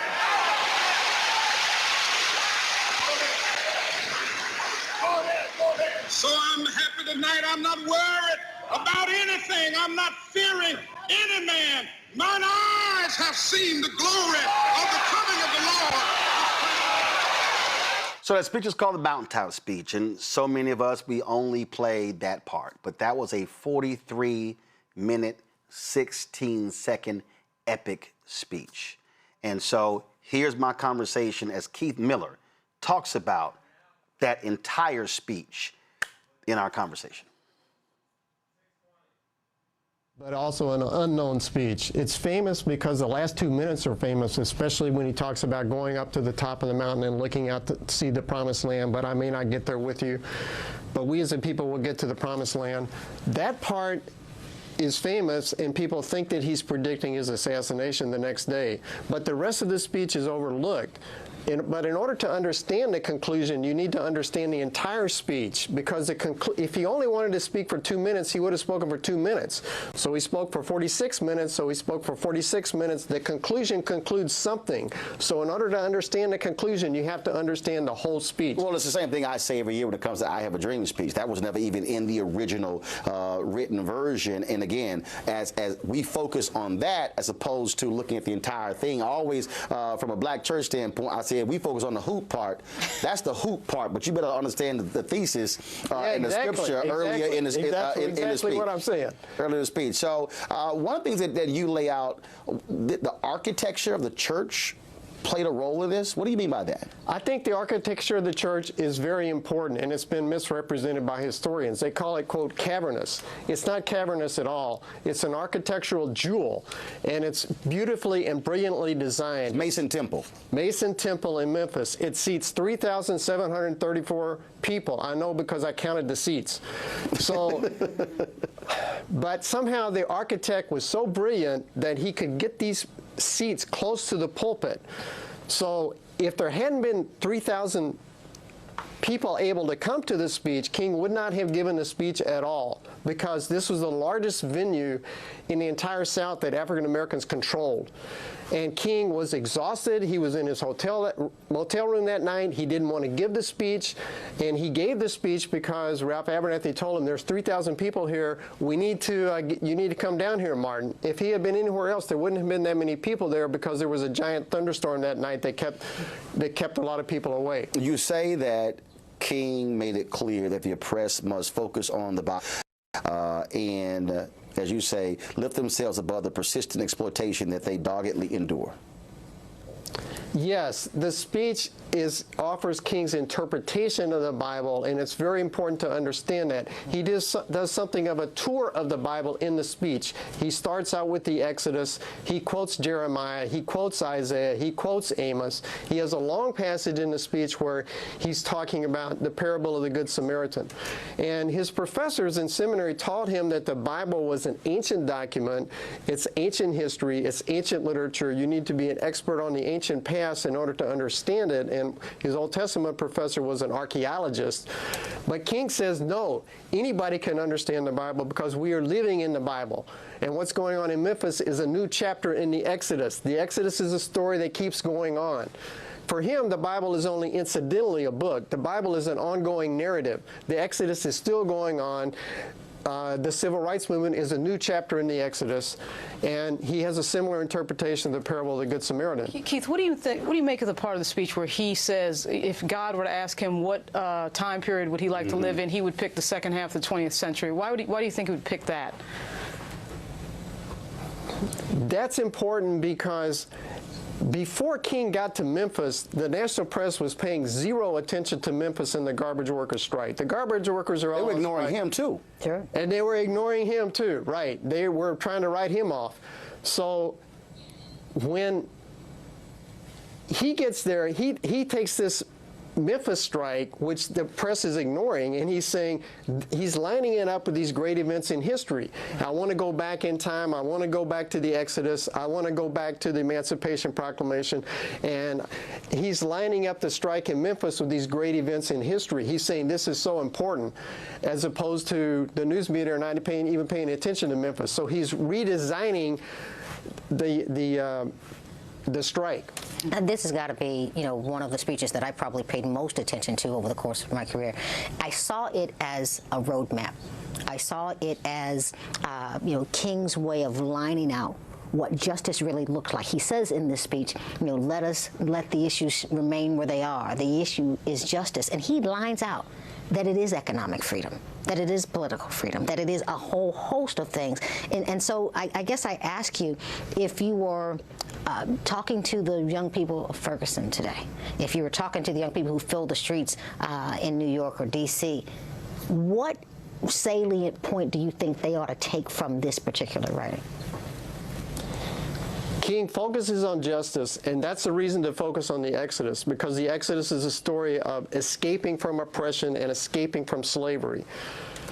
What King is, to me, what he's saying about the present is, you are important, your issue is important, oppression can still be going on, we may need another Exodus, and you may live in some tiny town, you may live in a small neighborhood in a giant city, you may think that you're not important, but these ordinary people, these strikers in Memphis, who most of them dropped out of high school, they were important players in an important drama. So he's saying that people who think they might be ordinary are capable of extraordinary deeds. And that's what fueled the civil rights movement, the masses of people who look like ordinary people who are making extraordinary sacrifices and creating extraordinary accomplishments. The book is an amazing book. It is Martin Luther King's biblical epic, his final great speech by Keith D. Miller. Folks, certainly read the book, but definitely you want to hear the speech. I'm glad you broke it down, Keith, because a lot of people, literally, only hear that last part. They totally ignore the other 45 minutes, if you will. Right. And it is an absolutely phenomenal speech there. We appreciate it. Thanks a bunch. Thank you, sir. All right, folks. Again, this is a copy of the book here. You heard him talking about Mason Temple. Here we go to my iPad. We were there in 2018 for the 50th commemoration of the assassination of Dr. King. This is me talking to our dear brother Bernard Lafayette, who just passed away last month. You can see how massive that church was. And so if you go to our YouTube channel, just simply type in Roland Martin and MLK 50, and you can look at all the coverage that we had from Memphis in 2018. There were so many different things we covered. The unveiling the I Am a Man monument at Claiborne Temple as well. And so, again, y'all can check that out. All right, folks, quick break. We come back. I have an interview, y'all. We showed a clip of a white pastor in Montana, man, who railed at Trump. This man was a part of the moral majority. And he's talking about how these white evangelicals, these white conservative evangelicals, have completely sold out America for profit by lining up with Donald Trump. It's a conversation you do not want to miss. You're watching Roland Martin Unfiltered on the Black Star Network. Support the work that we do. Join our Brina Funk fan club. You want to give via Cash App, use the Stripe QR code. You see it right here. That's for credit cards as well. Checks and money order. Make them out to Roland Martin Unfiltered, P.O. Box 57196, Washington, D.C. 20037-0196. PayPal is R Martin Unfiltered, Venmo RM Unfiltered, Zelle, Roland at RolandSMartin.com, Roland at RolandMartinUnfiltered.com. Back in a moment. MAGA Republicans ended diversity programs, cut funding for black students, and fired federal employees. And they won't stop there. Now, they've redrawn congressional maps so that they can rig the November elections. But we have the power to stop them. By voting yes for fair elections, we have the final say on who represents us in Congress. This is a temporary measure to restore fairness. They are not backing down, and neither can we. Make a plan to vote by April 21st and vote yes for fair elections. My name is Bill Duke, and you're watching Roland Martin Unfiltered. Folks, Donald Trump is in power because white conservative evangelicals have stood fiercely behind him. They have covered up for his misdeeds. They have ignored the heinous things that he has said about women and other people. They have chosen to do a deal with the devil. A couple days ago in the White House, there was a meeting that they had there. It was a Holy Week meeting. And among the folks speaking was Paula White. She heads Trump faith-based effort. And in this part of her comments, folks, unbelievable, how she compared Donald Trump to Jesus Christ. Listen. Mr. President, no one has paid the price like you have paid the price. It almost cost you your life. You were betrayed and arrested and falsely accused. It's a familiar pattern that our Lord and Savior showed us. But it didn't end there for him, and it didn't end there for you. God always had a plan. On the third day, he rose, he defeated evil, he conquered death, hell, and the grave. And because he rose, we all know that we can rise. And sir, because of his resurrection, you rose up. Because he was victorious, you were victorious. And I believe that the Lord said to tell you this. Because of his victory, you will be victorious in all you put your hand to. Amen. Because God is with you and God is using you to defeat evil, to restore families, to awaken the church, to harvest the nations, and to bring a worldwide revival. So I'm going to ask something. Would you all stand and just, if you're comfortable, stretch your hand towards our president? And even if Reverend Graham, you'd like to lay hands on him, and Pastor Robert, and just come in agreement with me. For 2 Chronicles 7:14 declares, if my people who are called by my name will humble themselves and pray, then I will hear from heaven and forgive their sins and heal their land. So today we humble ourselves and we seek you, Lord Jesus. You declared in Proverbs 14:34 that it said the righteousness exalts a nation. I literally can't even play all of that because y'all know that man is a fake Christian. You know he ain't real. And if you want to know that, this is what he said. He spoke for about an hour to these people. And see, the White House, it was supposed to be private. Well, those idiots actually uploaded the whole ceremony. And we actually got a chance to hear Trump say this, and those faith leaders said nothing. Because the United States can't take care of daycare. That has to be up to a state. We can't take care of daycare. We're a big country. We have 50 states. We have all these other people. We're fighting wars. We can't take care of daycare. You got to let a state take care of daycare, and they should pay for it, too. They should pay. They have to raise their taxes, but they should pay for it. And we could lower our taxes a little bit to them to make up for, but it's not possible for us to take care of daycare. Medicaid, Medicare, all these individual things, they can do it on a state basis. You can't do it on a federal. We have to take care of one thing, military protection. Those faith folks sat there, and what this man said, oh yeah, we can't help people with their kids. We can't help people with daycare, but we can buy more bombs. The United States is almost spending $1 trillion on the military. Trump wants to increase the military budget even more. It would be over $1 trillion. A couple months ago, we showed you this clip of a pastor out of Montana. who spoke against what Donald Trump is doing. And I didn't know who he was. I had never heard of Pastor Chuck Baldwin until I saw this clip. But here was a white preacher talking to his congregation about Donald Trump. None of us is perfect. Real Christians understand these things. They are given to forgiveness and understanding because we all know that Jesus was forgiving and understanding toward us. That's not what we're talking about with Donald Trump. That's not it at all. Donald Trump is a lifelong gangster. He's a lifelong Zionist. He is a lifelong philanderer. He's a lifelong cheat. He's a lifelong hedonist. He's a lifelong felon. He's a lifelong blackmailer. He's a lifelong bully. He's a lifelong malignant narcissist. And he's a lifelong sexual predator.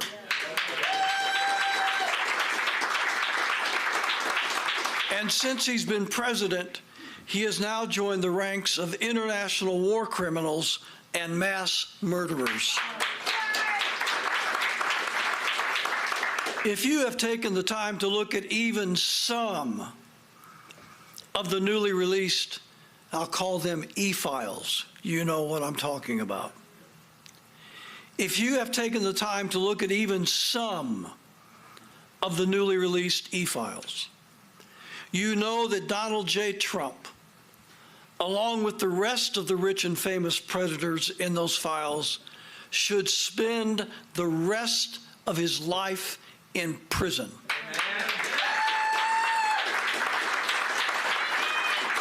And even if he did, that would not balance the scales of justice owed by this degenerate monster. And yet, knowing all of this, there are still thousands of pastors and Christians who continue to give Trump their undying support. From a moral, ethical, legal, and spiritual perspective, how can these pastors and Christians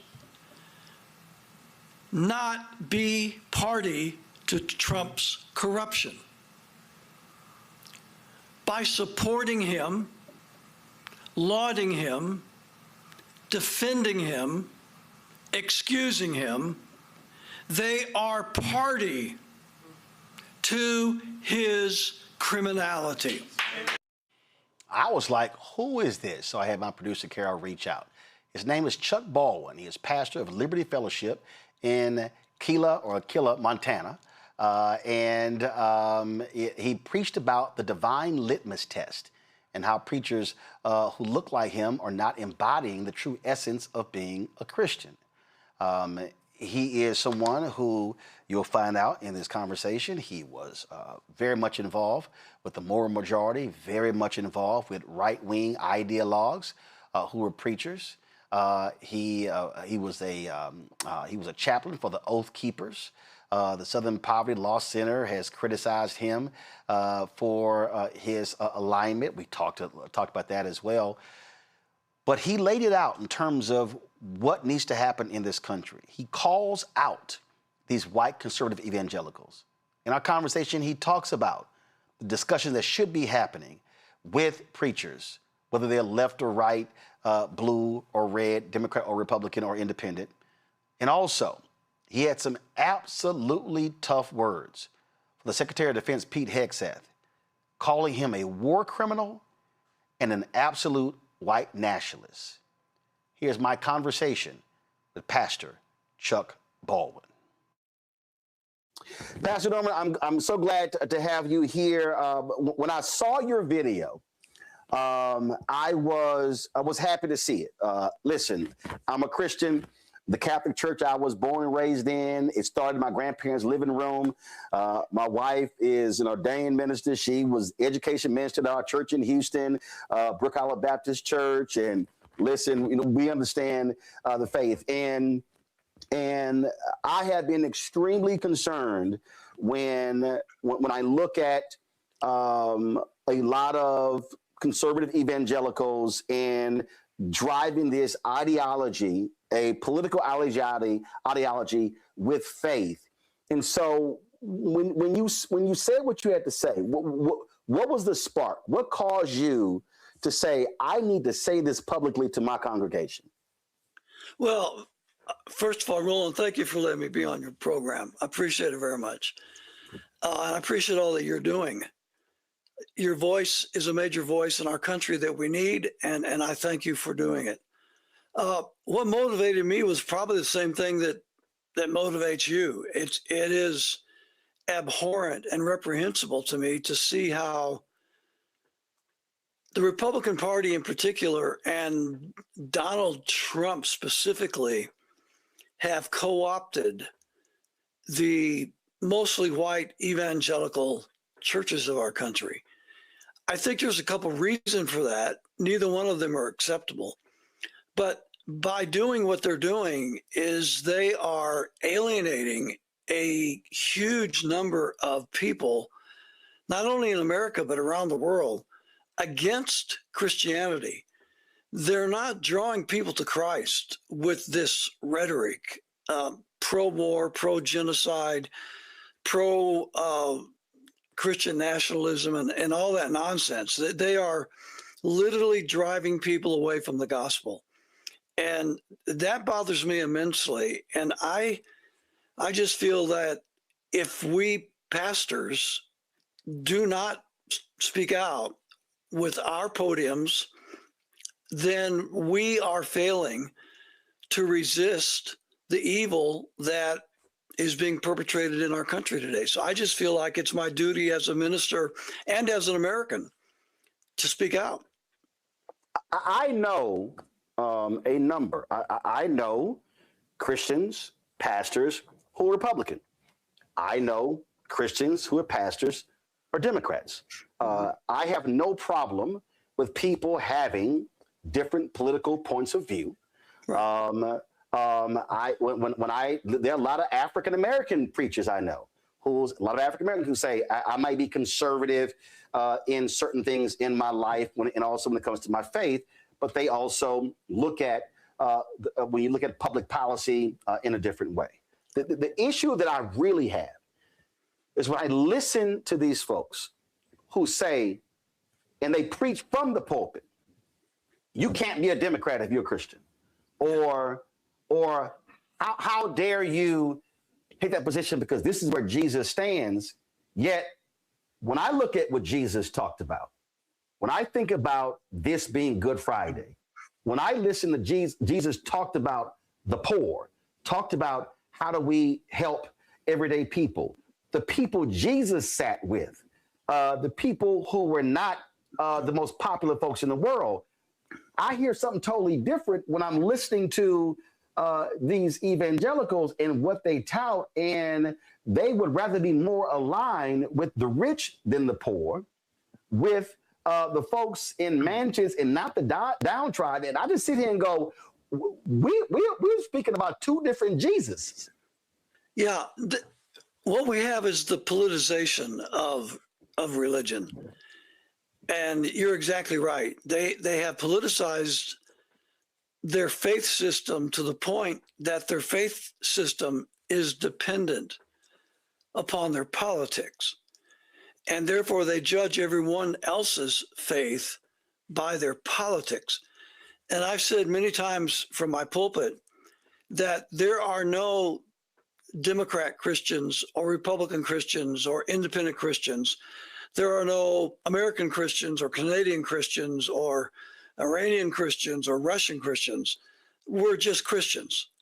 The new covenant of Jesus Christ makes us all one in the body of Christ, regardless of our nationality, our ethnicity, our race, our politics, our geographical location, our financial status, none of that matters. If we know Christ as our Savior, we are one in Christ by faith. And that's what the new covenant is all about. And I fear, and this is my biggest fear from a theological point of view, is that all of this politicization of religion has hidden the new covenant, obfuscated the new covenant, to the point that Christian people don't even understand the new covenant anymore. Literally, they're living in the Old Testament, where there was this division between God's people, the Israelites, and the Gentile nations of the world. Obviously, there were exceptions to that, even in the Old Testament. But they have taken the Old Testament and they are interpreting the New Testament by the Old Testament. That's wrong. We need to be interpreting the Old Testament by the New Testament. The New Covenant fulfilled and abolished the Old Covenant. But they don't understand that. They're still living under the Mosaic system. And that is very, very dangerous, because that's not what Jesus gave to us through his death and resurrection. He gave to us a new covenant where they were all one in Christ. He broke down the barriers, the wall that separates us racially, politically, nationally, ethnically, and any other way.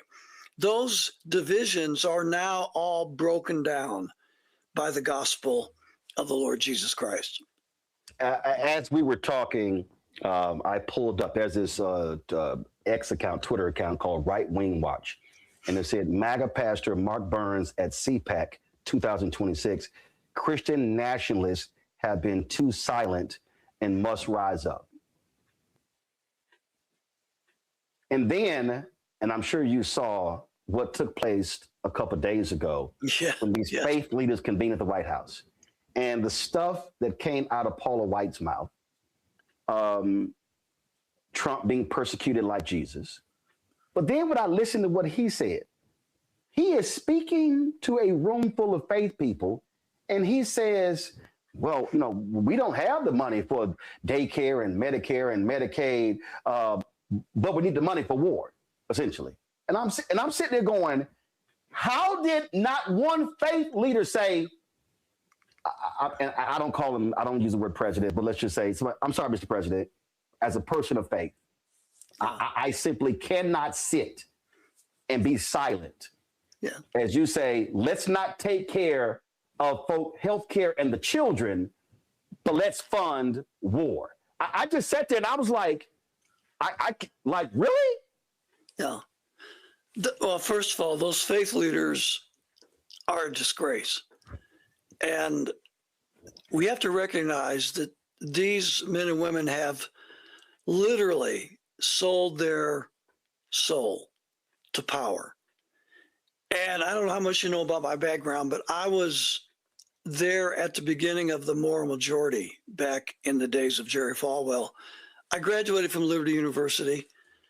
Jerry and I were good friends. I've flown with him on his jet. He's spoken at my congregation that I had down in Florida, which was a large congregation of 2,000 members. I spoke for him in Lynchburg. We traveled together to conferences domestically and internationally.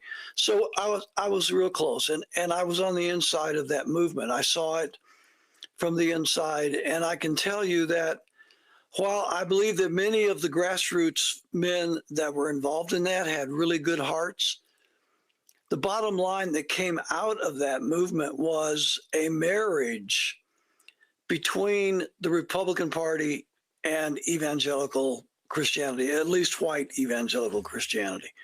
It was a literal marriage that took place. From that point onward until today, to be a good Christian, you have to be a Republican. And to be a good faith leader, you have to sell your soul to the Republican Party. And that's a general statement that is absolutely true. I was there and I saw it, so I know what I'm talking about. But beyond that, with the advent of the Trump administrations, especially the second one, I believe what we have is a cult that has developed within white evangelicalism. I really do believe that.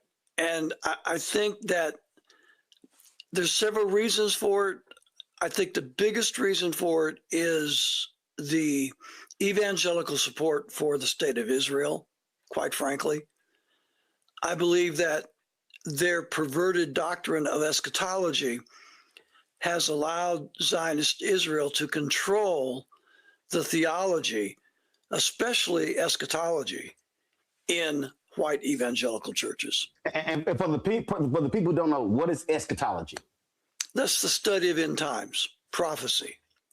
So the entire evangelical Christian world, well, I say not the entire, 80% of the evangelical Christian, which basically, if you look at it from a statistical perspective, we're talking about Baptists of all varieties, whether they're Independent Baptist, Southern Baptist, Northern Baptist, General Association Baptist.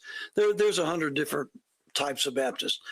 But the Baptist denominations and the Pentecostal / charismatic / Assembly of God type churches comprise the largest congregations nationally. And they are the ones that have adopted Schofieldism, which is premillennial dispensationalism, which is Christian Zionism. They're all synonymous for the same mode of thinking.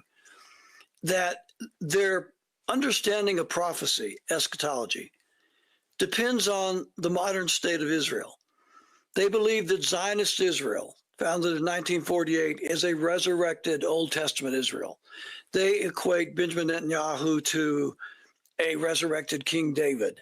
They believe that Jesus cannot come in return until events in Israel take place, and that Israel is the linchpin of the second coming of Christ. And everything about their prophetic beliefs is founded on Israel.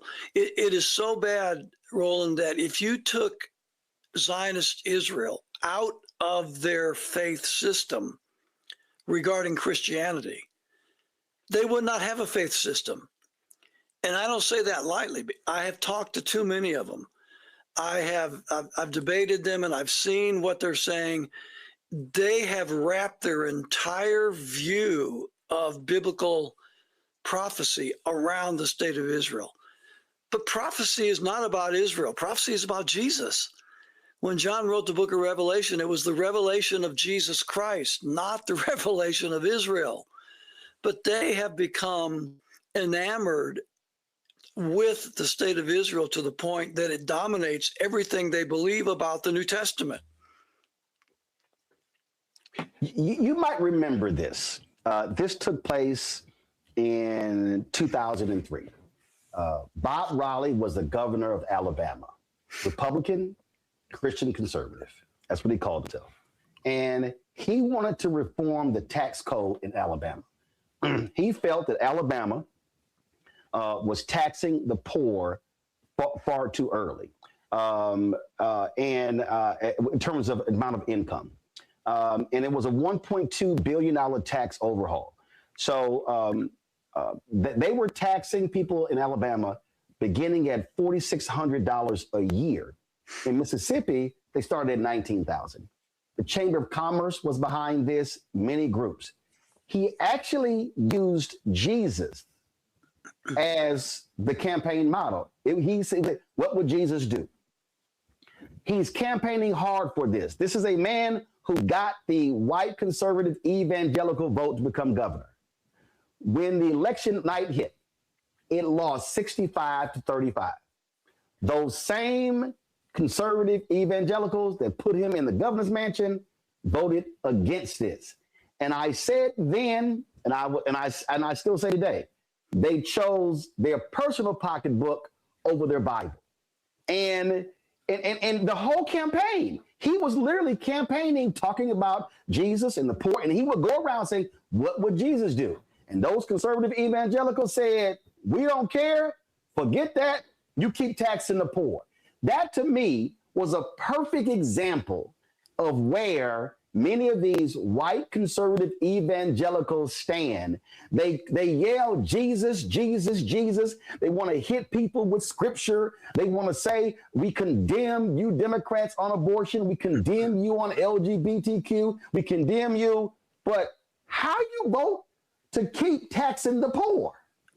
Yeah, and it's really worse than that, because at the same time that they're doing what you talk about, they have no problem with the billionaire class that we now know as the Epstein class.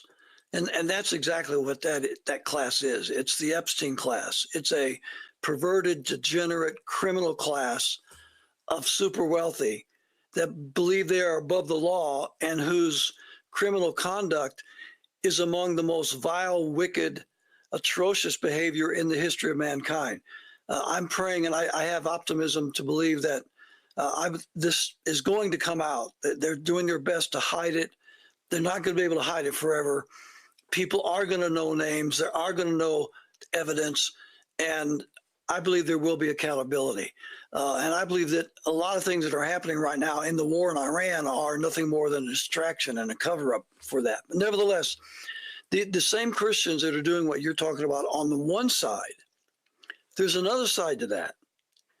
They have no problem whatsoever with giving the Epstein class billionaires a total exemption from taxes. Yeah, most people, well, I'm not sure if most people know, but I know a lot of people know that the wealthiest people in the United States pay often the least amount of taxes. They have a bevy of lawyers that know how to take advantage of the tax loopholes and can avoid paying taxes. And so, some of the largest corporations in the United States don't pay any taxes or very minimal. And many of the richest people in the United States pay very little taxes. And whenever you make that observation known to these same white evangelicals, they're fine with that. They think, they're smart or they have, I don't know what their excuse is, but they have no problem at all with the super wealthy using legal loopholes to not support the basic functions of civil government. And so I'm saying to you is that I think what the example you're using is only one half of it, because when you look at the other half, they're just as guilty. So the thinking of these people is warped by politics, by Republican politics. That's when I go back to when I said in the 1980s and 90s, the marriage, and I call it a marriage because it's an unholy union, but it's a union nonetheless between the Republican Party and white evangelical Christianity. And that marriage is intact today. So, they condemn and I do whenever, I don't look at Republican and Democrat. I look at right and wrong. When Democrat presidents are in the White House, they do things that I believe are unconstitutional or unchristian. I challenge them publicly. And then I'm a hero. But whenever Republicans are president, I do the same thing. When they commit unconstitutionality or wars of aggression or unchristian behavior, I call them out. Well, then I'm a traitor. So it's all about politics. And that's the most disturbing part about that. As Christian ministers, we should be the most apolitical people that you will ever meet. Our responsibility is to speak the word of truth without fear or favor. We should be men and women who are not trying to gain something material from being on the quote correct side of politics. But those faith leaders that you saw in the Oval Office, every one of them are benefiting financially from their support of President Trump. And it's been that way for as long as I can remember. It's not just Trump, it's all of them. So when you see these guys and gals doing all of this, they're not doing it out of pure biblical conviction. They also have a financial stake in the matter. And that's the sickening part. To me, that's the sickening part. We should not let anything, money or praise or popularity or unpopularity or criticism, either way, affect what we believe is the truth from God to tell the people. You just said in terms of the criticism that you'll get, and you've been called ultra-conservative, right-wing, folks, alliance with oath keepers and all those things. What was the shift? What was the wake-up call for you where you went, and it was a whole lot that I was involved in? You talked about moral majority, and I've talked to other, Frank Schaeffer and others who were there at the beginning. They were the sons of folks involved in the movement. And see, when I think of Paul Weyrich in 1981 in Dallas saying we don't want everybody to vote, here was somebody who was founder of the Moral Majority, founder of the Heritage Foundation. And so, but was it one thing, what was the wake-up call for you where you said, oh, where these folks are going, I can't be aligned with this? Good question. Thank you for asking that question. When I was in Moral Majority, I was there on the ground floor, as I said. So I saw the inside, and we could talk for an hour just on that. So I was there. I know most all the names that you could talk about. I've met most of the people you could talk about. I spoke on the same platforms as most of the people you're talking about, traveled with them. I mean, I was there. I was very young. I was about 29 years old when I first started. I didn't understand most of what all of this was about. I trusted my mentors. You know, when you're a young adult, you're trained and schooled in a certain philosophy, whatever it is, whether it's secular or religious, you tend to look up to, respect, and rightfully so, and then embrace what you've been taught. And then, you know, when I got on my own in my own congregation, I regurgitated most of what I was taught. You said the wake-up call. Okay, so I'll tell you when the wake-up call came for me. There was a mini wake-up call in 1996, and then the real wake-up call in 2003. So the mini wake-up call was when the Republican Party was nominating Bob Dole to be their presidential candidate.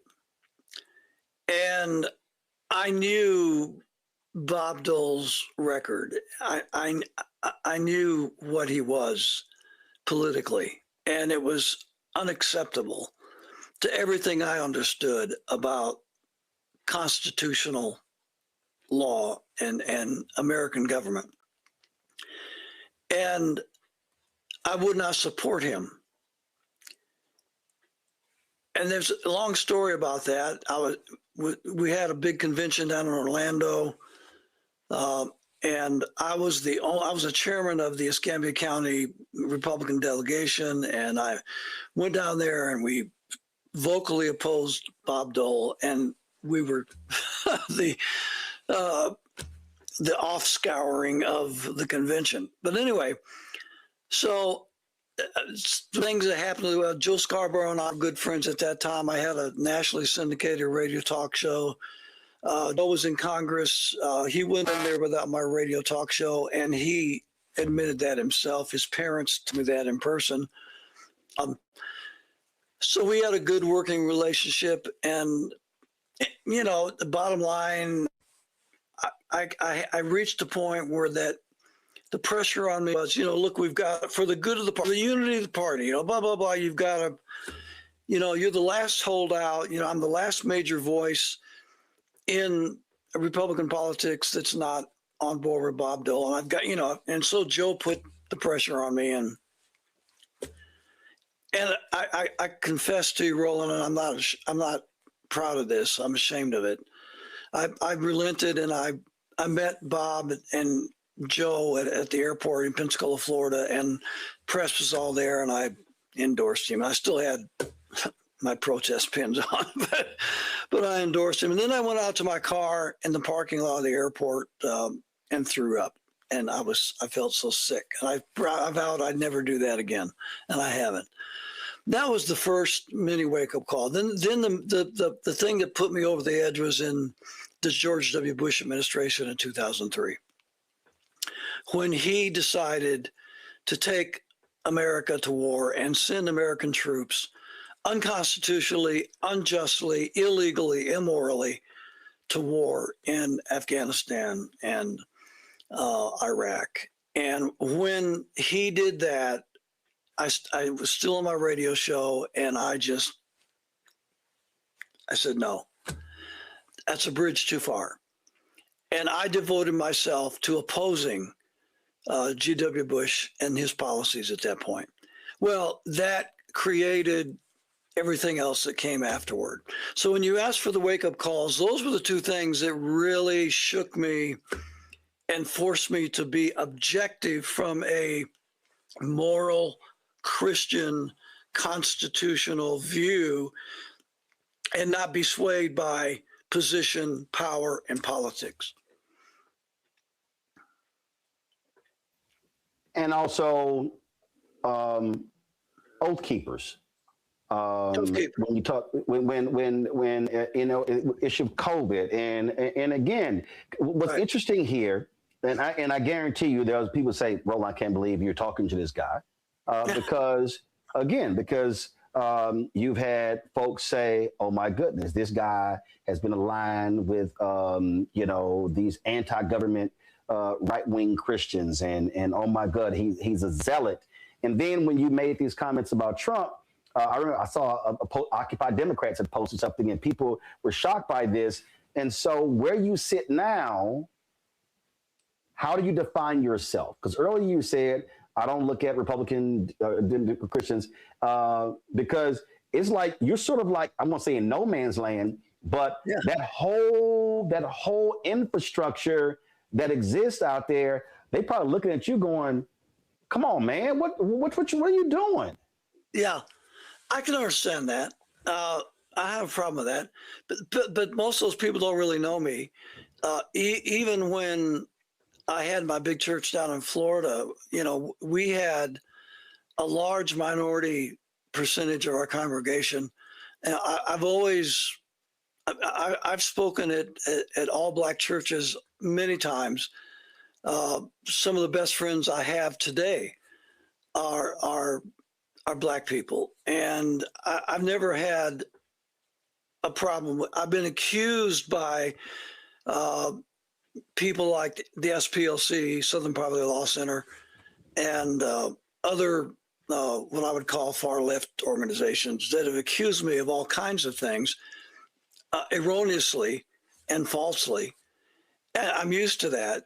These people don't really know me. They take certain things I say out of context, and then they build a case against me publicly, and that's fine. I mean, they have a right to their opinion. Most of them don't really know me. But the Oath Keeper thing, so when I was asked in, 2013 to be the chaplain of Oath Keepers, I went over the statements, the bylaws, or whatever you want to call them, the articles of faith, to use a religious term, of what they were all about. And what they said was they were about defending the Constitution. and protecting the Constitution. And I support that because the Constitution protects the freedoms of all Americans, not just a certain class, not just a certain race, not just a certain religion. The Constitution makes us all equal under the law. And I'm for the Constitution. I'm for the rule of law. And I believe that we should all be treated the same under the law, that there are no special privileged people under the law, and that our constitutional form of government has provided the greatest freedom for all people that any human government has ever provided in the history of humanity. So I support the Constitution. So it was attractive to me. And I agreed to be and I'm glad I was providentially because, and this is another long story that we could talk about another time, but if you remember, Bundyville took place down in Nevada while I was a chaplain there. And there were some very legitimate considerations that were going on there. The federal government was not behaving in a constitutional manner. And there needed to be some people to protest the abuse of power by the federal government in that case. And I believe very much in freedom for all Americans. And I do not support in any shape, manner, or form the abuse of power by government. And I think that every American citizen should be alarmed when any abuse of power takes place by governing officials. And I support it across the board. I don't care about whether it's liberal or conservative or black or white. It doesn't matter to me if the government officials are not abiding by their sworn duty to uphold the Constitution. It's the job of the American people to rise up and resist that. So I was proud to go down and be a part of that. I had the opportunity as a chaplain to speak to the body of men that had assembled down there. And I told them, and all this is on videotape, I said, look, if we are going to have God's blessing on what we do, we cannot break the law ourselves, that we must be law abiders. We cannot criticize people in government for breaking the law if we turn around and break the law ourselves. And I said that we have to be sure that what we are doing is right under God, under law, and we have to do that which is right ourselves in the way that we protest, in the way that we appeal to the freedoms of all men.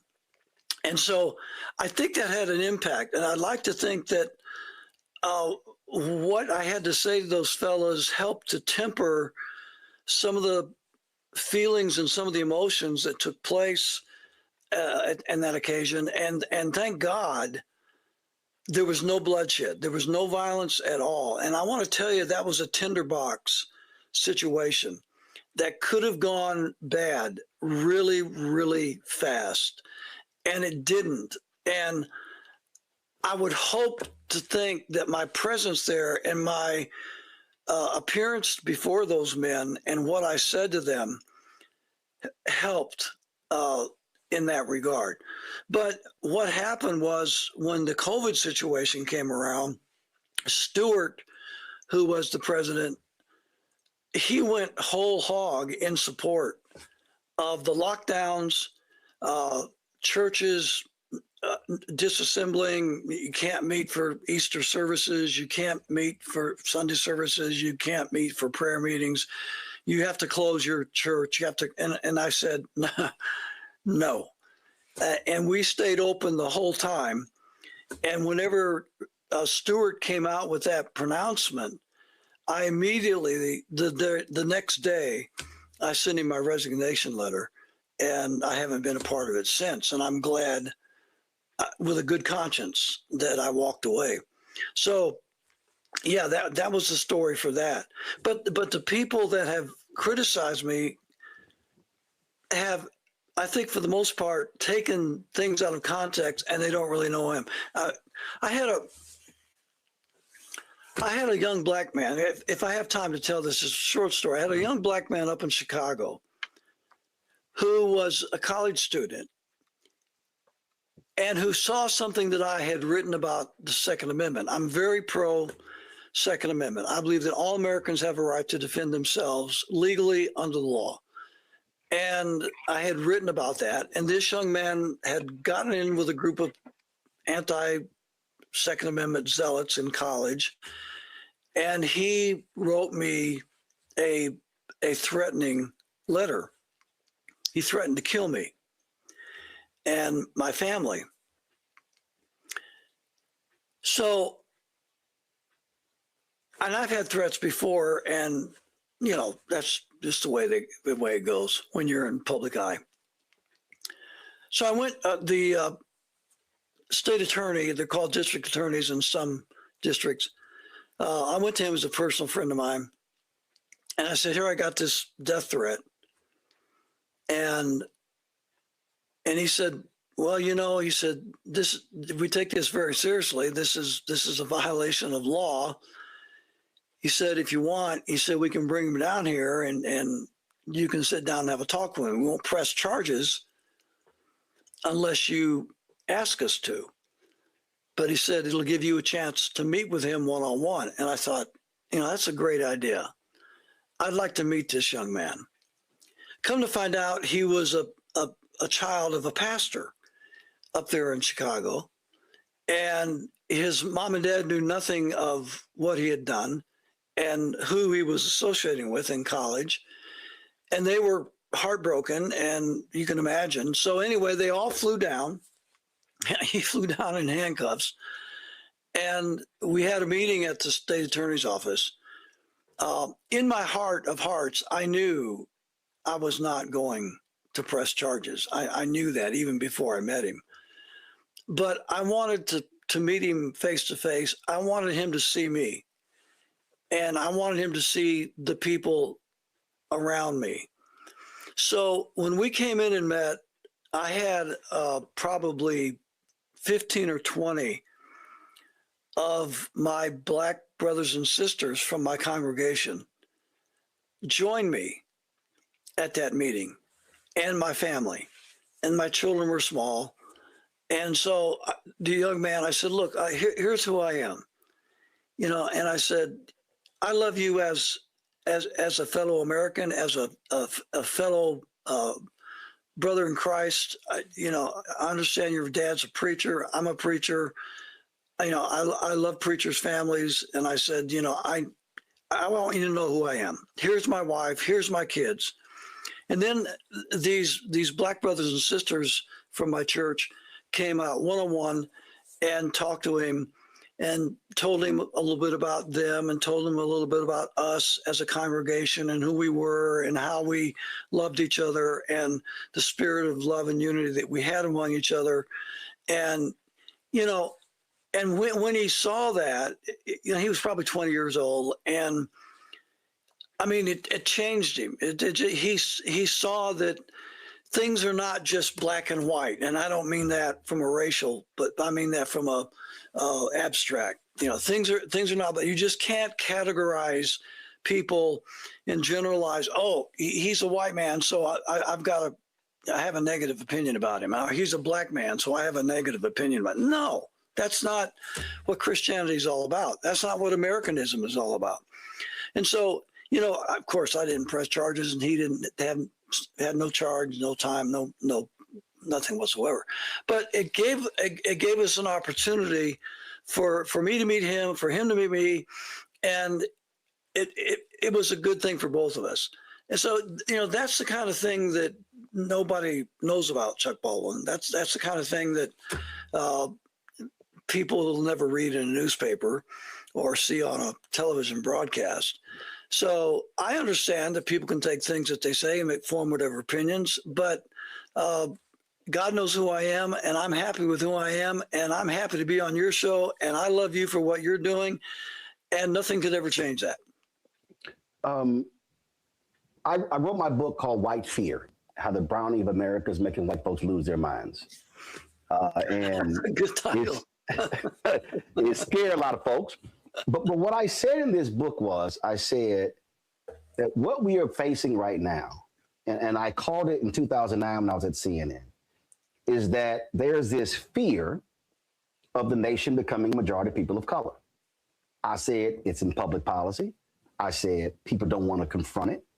When I look at a lot of when I study the rhetoric, and what I said was, what is really needed is not black folks talking to white Americans. I said, no, I need white Americans talking to white Americans.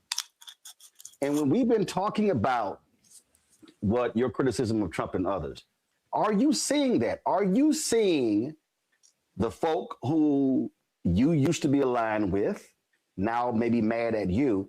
Are those conversations happening, white on white conversations about this changing of America and how this hardcore merging of political ideology with conservative Christian ideology, how that is not good for the country? Is that happening? Should it happen? Your thoughts on that? Is it happening? Yes and no. It depends on who you're talking to. I know that in a lot of circles, the conversation is very much alive and well, and there's no angst about it. The demographics of our country have shifted and will continue to shift. That's why it's so important that we understand that America is about the rule of law. America is not about a race. It's not about a religion. It's not about a political ideology. And my consternation is with both sides of the political spectrum. Let's be honest, Roland. There's a lot of people that are criticizing Trump that said nothing when Joe Biden was helping Benjamin Netanyahu to murder hundreds of thousands of innocent women and children. They were all for it. Then whenever Trump comes along and he continues the Biden policy of supporting the genocide in Gaza, now they're morally outraged. So there's a lot of hypocritical standards on both sides of the aisle. Let's be honest. But that's the thing that I try to fight, is to try to get over the fact that America is a nation of law, not political ideology, not race, not political opinion or personal opinion or even religious opinion. The freedom of religion is for all of us. The freedom of speech is for all of us. The freedom to assemble, to redress and protest government is for all of us. We must all respect each other as Americans and as human beings created in the image of God. We should not focus at all on the political ideology, the religious ideology, the makeup of racially. That really should not matter to any of us. But it's interesting you're saying that. But it's it interesting should. saying that, because as we're talking, literally this just popped up. The Pentagon is hosting a Good Friday service just for Protestants and not Catholics. A statement went out. It said, just a friendly reminder, there will be a Protestant service, parentheses, no Catholic mass, for Good Friday today at the Pentagon Chapel. That was according to a Friday email that was sent by the Air Force leadership. And what is, again, I sit here and I go, and again, I was born and raised Catholic. I'm no longer Catholic. I left when I was 25. I'm still a Christian. But when you see what Peter Hegseth is doing at the Pentagon, when you see, again, Republicans love the Catholic Church because of its opposition to abortion, but they hate the Catholic Church about their position on the death penalty. as well as the Pope's position on what's happening with Israel in Gaza and Palestinians, I sit here and go, what are we talking about? Like, it's crazy. Peter Hegseth is not only a war criminal, and I mean that literally, not figuratively. He is, under the definition of war crime, he is a war criminal. But not only that, he's a heretic. He has taken Christianity and turned it into a doctrine of hate and a doctrine of war and a doctrine of division. He is a white nationalist, and his vision of faith is completely counter to everything Jesus taught and everything that the New Testament teaches. As I said earlier in our interview here, we are in the body of Christ, which means that we are one in Christ.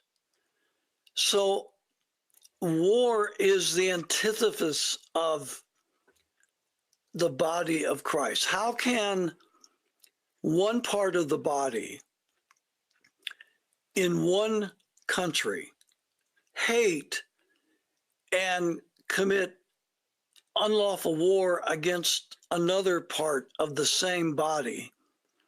There are tens of thousands of Christians in Iran, and they worship freely. And that's what a lot of people don't.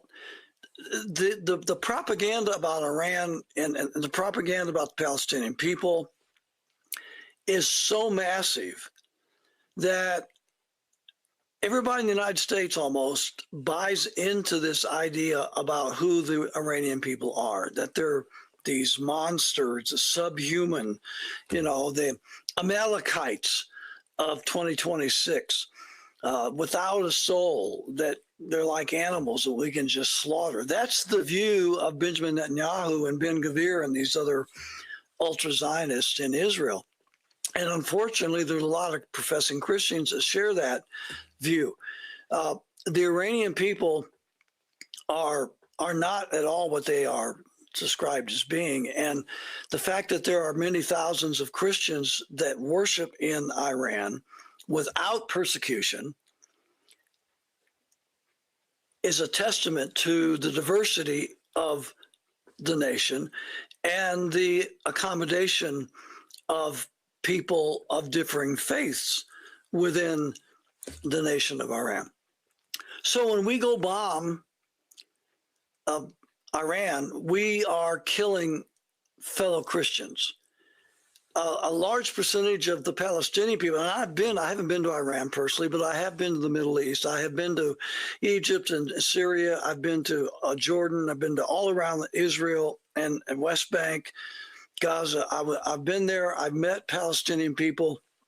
I've talked to them in their homes. I've dined with them. I've spoken in small groups. I've spoken in their churches. I find the Palestinian Christian people to be among the most compassionate, loving, Christ-filled people I have ever met in my entire life. We have a lot of people that follow us on our online ministry in Palestine.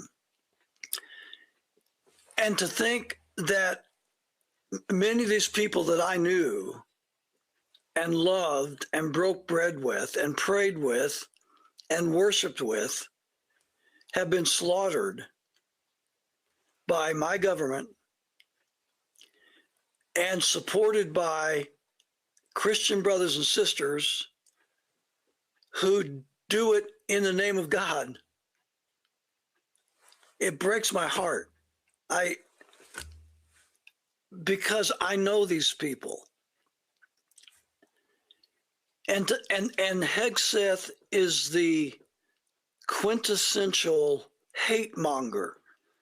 You know, if the SPLC is looking for somebody that represents hate, then Pete Hegseth is their guy. Because this is a man that has taken Christianity, taken it back to the old covenant, improperly applied the old covenant laws to his version of hate, division, and war. And those are the three words that really define Pete Hegseth's ideology: hate, war, and division. And that's all of those three are the total polar opposite of Christianity. Last question for you. When I look at, I recently had Jim Wallace on the show. I'm sitting here, I did a book interview. I'm sitting here looking at Dr. King's book, Strength to Love, of course, on this day in 1968.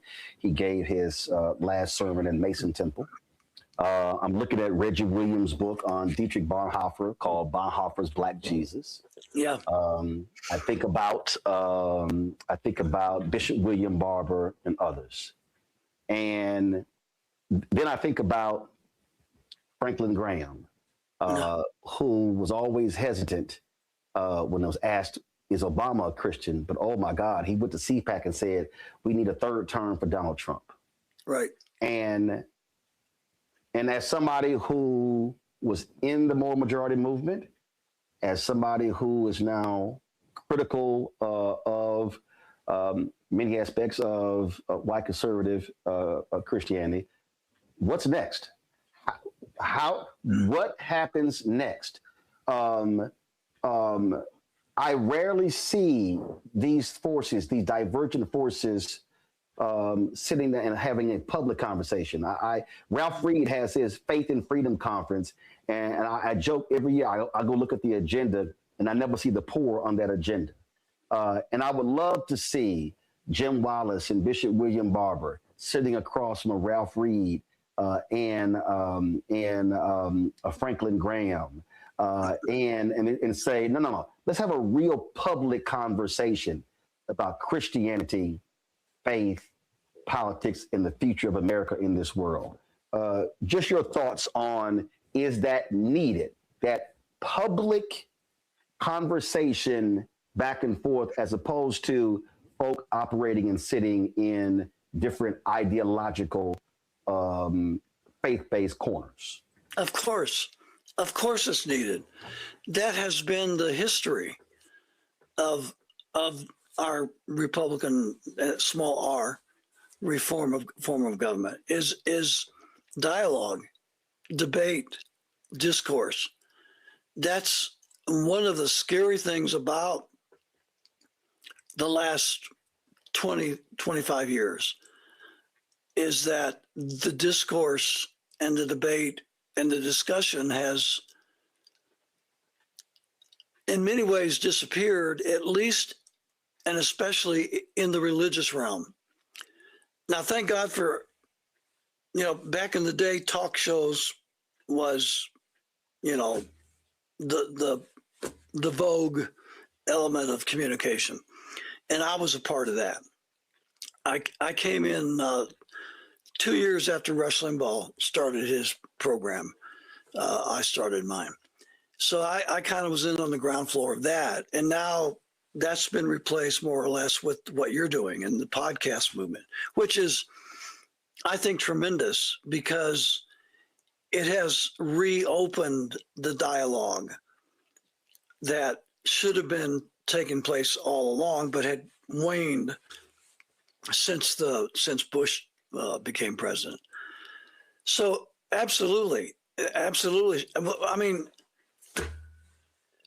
and that's the problem that we face on a geopolitical level as well, because our country has refused to really have dialogue with other countries. We don't want to hear what other countries have to say. We want to bully them into doing what we want them to do. And if they don't submit to our hegemony, then we threaten them with violence. And Iran is just the latest example of that, but it's certainly not the first. And that's the way we've been conducting foreign policy for a long time. So we're not even talking to people in other countries. Diplomacy at the national level is almost non-existent. And I think that is a reflection and a byproduct of the lack of diplomacy that's taking place inside the United States. We are talking at each other. We're not talking with each other. And so to your point, I mean, I don't know how anyone could even question what you're suggesting. But when you talk about the Franklin Grahams of the world, though, and believe me, I don't know Franklin Graham personally. Okay, he's one of the one. I was around when his dad was still around, so I didn't really get to know Franklin Graham. But I can tell you, these guys that we all know by name, for the most part, they're not having these discussions. And they're not interested in having these discussions. They have a personal agenda and they have a financial agenda. And again, I go back to that because this is the thing that just I saw up close. Let me give you one example. So we're sitting in Washington, D.C. at a press conference, and I was involved in many of those. The leaders of the moral majority, Falwell and several others, were the panelists, and the rest of us were spectators in the audience. And I was just a young guy. So I remember one of the questions that was asked of, and if I name him, everybody would know his name. And so I said, this question is for so-and-so. And here's the question. He said, okay, so I've heard a lot of discussion about, what you're saying. But can you tell me succinctly in just one statement what it is that you really want? I mean, the moral majority was very new back then, and it grew very exponentially to a place of prominence almost overnight.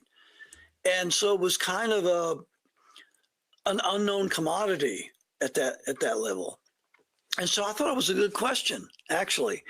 I thought to myself, as I heard, I said, wow, that's a great question. Give us an opportunity to tell the public what really we are all about. Show our heart. Let's just talk from our heart and say, we love America. We want what's good for America. We believe in the basic values of decency and humanity and all this. That's what I was thinking in my mind. So the man that answered the question, I'll never forget his answer. It's still in my mind, and it blew me away. And what he said was this: all we want is a seat at the table. What? All that we're going through, all this labor and energy and tears and sweat and work, is so that some of you guys can have a seat at the king's table. But that's, in the minds of many of them, that's exactly what it was. It wasn't about what was good for the country. It was they wanted a seat at the power table. And when you're sitting at the king's table, Roland, believe me, I saw it, there are perks beyond belief.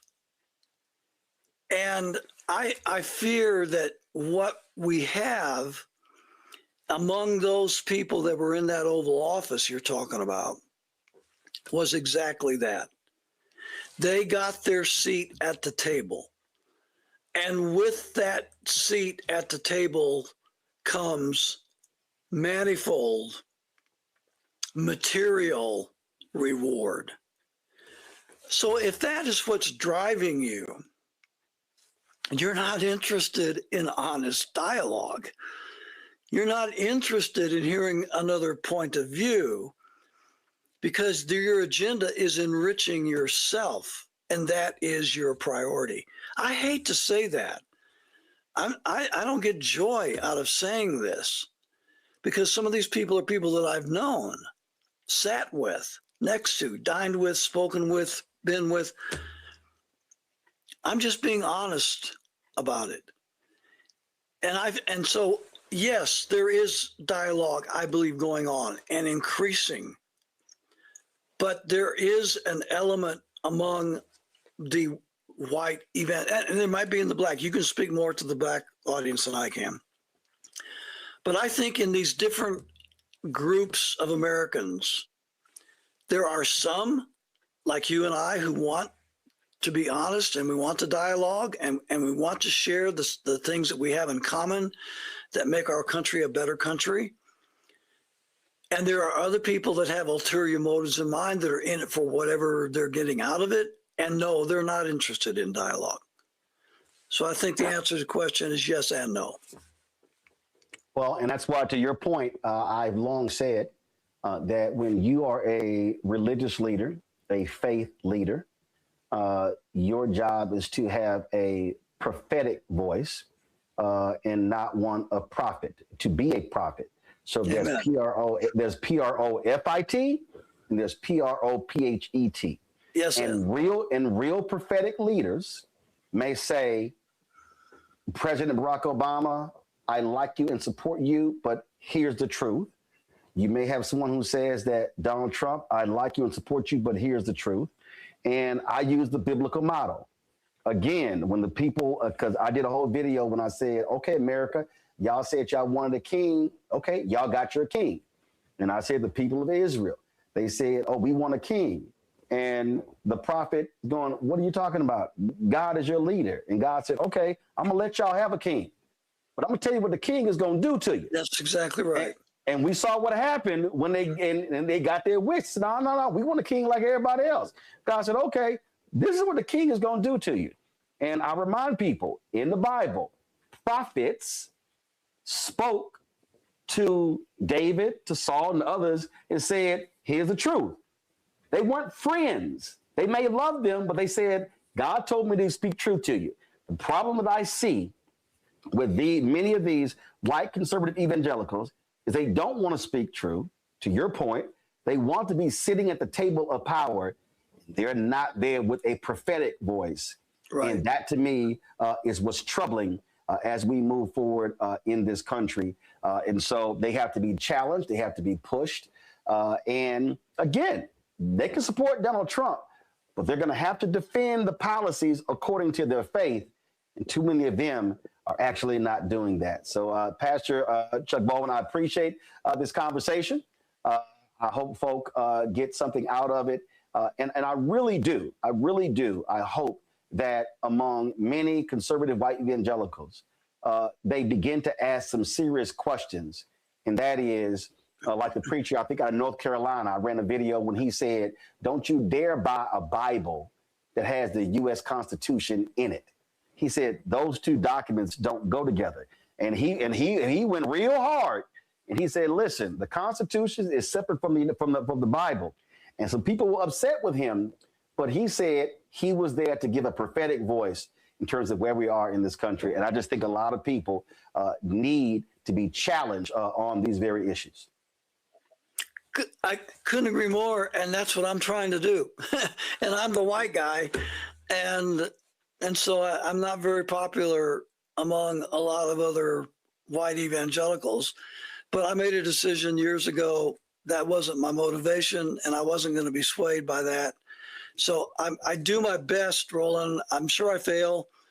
I mean, we're all weak, and we're all sinful, and we all fall short. But in my heart of hearts, I'm dedicated to truth, and I'm dedicated to being a spokesman for truth as I understand it, and I'm not going to be intimidated. I'm not going to be bribed. I'm not going to be bullied. I've lived, I thank God for what I lived through, because it gave me an insight and a perspective that I needed, that now I can draw from and clarify truth to the people of our country, especially the white evangelical community. And so, I thank God, where he brought me to. And for as much time as I have left, I'm going to just speak the truth, regardless of who likes it and who doesn't, and be very happy in doing it. All right. Well, I appreciate that, and I'm gonna make sure my producers get your address. I'm gonna send you a copy of my book for you to check out. My book right here. So Thank you. I I'd love to appreciate read it. it. Thanks a lot. Thank you, sir. All right, folks. We want y'all to check out a special that we have airing on the Black Star Network on April 4th.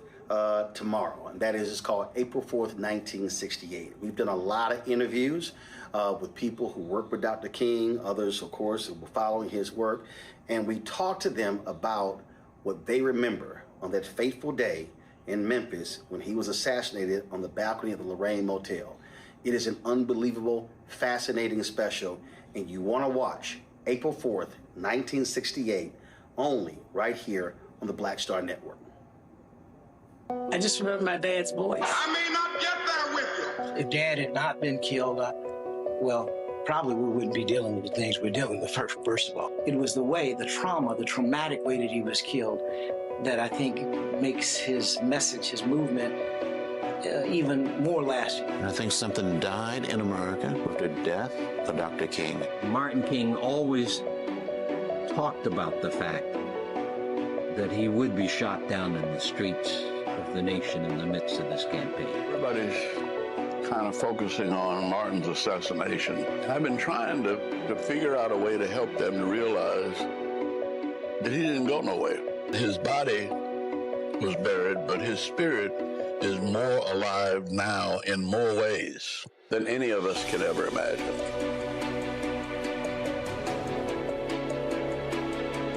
All right, y'all, don't forget, support the work that we do. Y'all, this is what this is about. We ain't got time for all this other little silly stuff out here that people are doing. What we do here, we focus on the work. We focus on the work.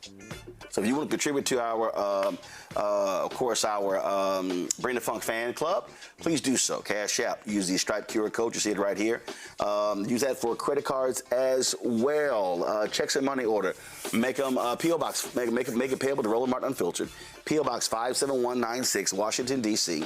20037-0196. PayPal's R Martin Unfiltered. Venmo's RM Unfiltered. Zelle, Roland at RolandSMartin.com. Roland at RolandMartinUnfiltered.com.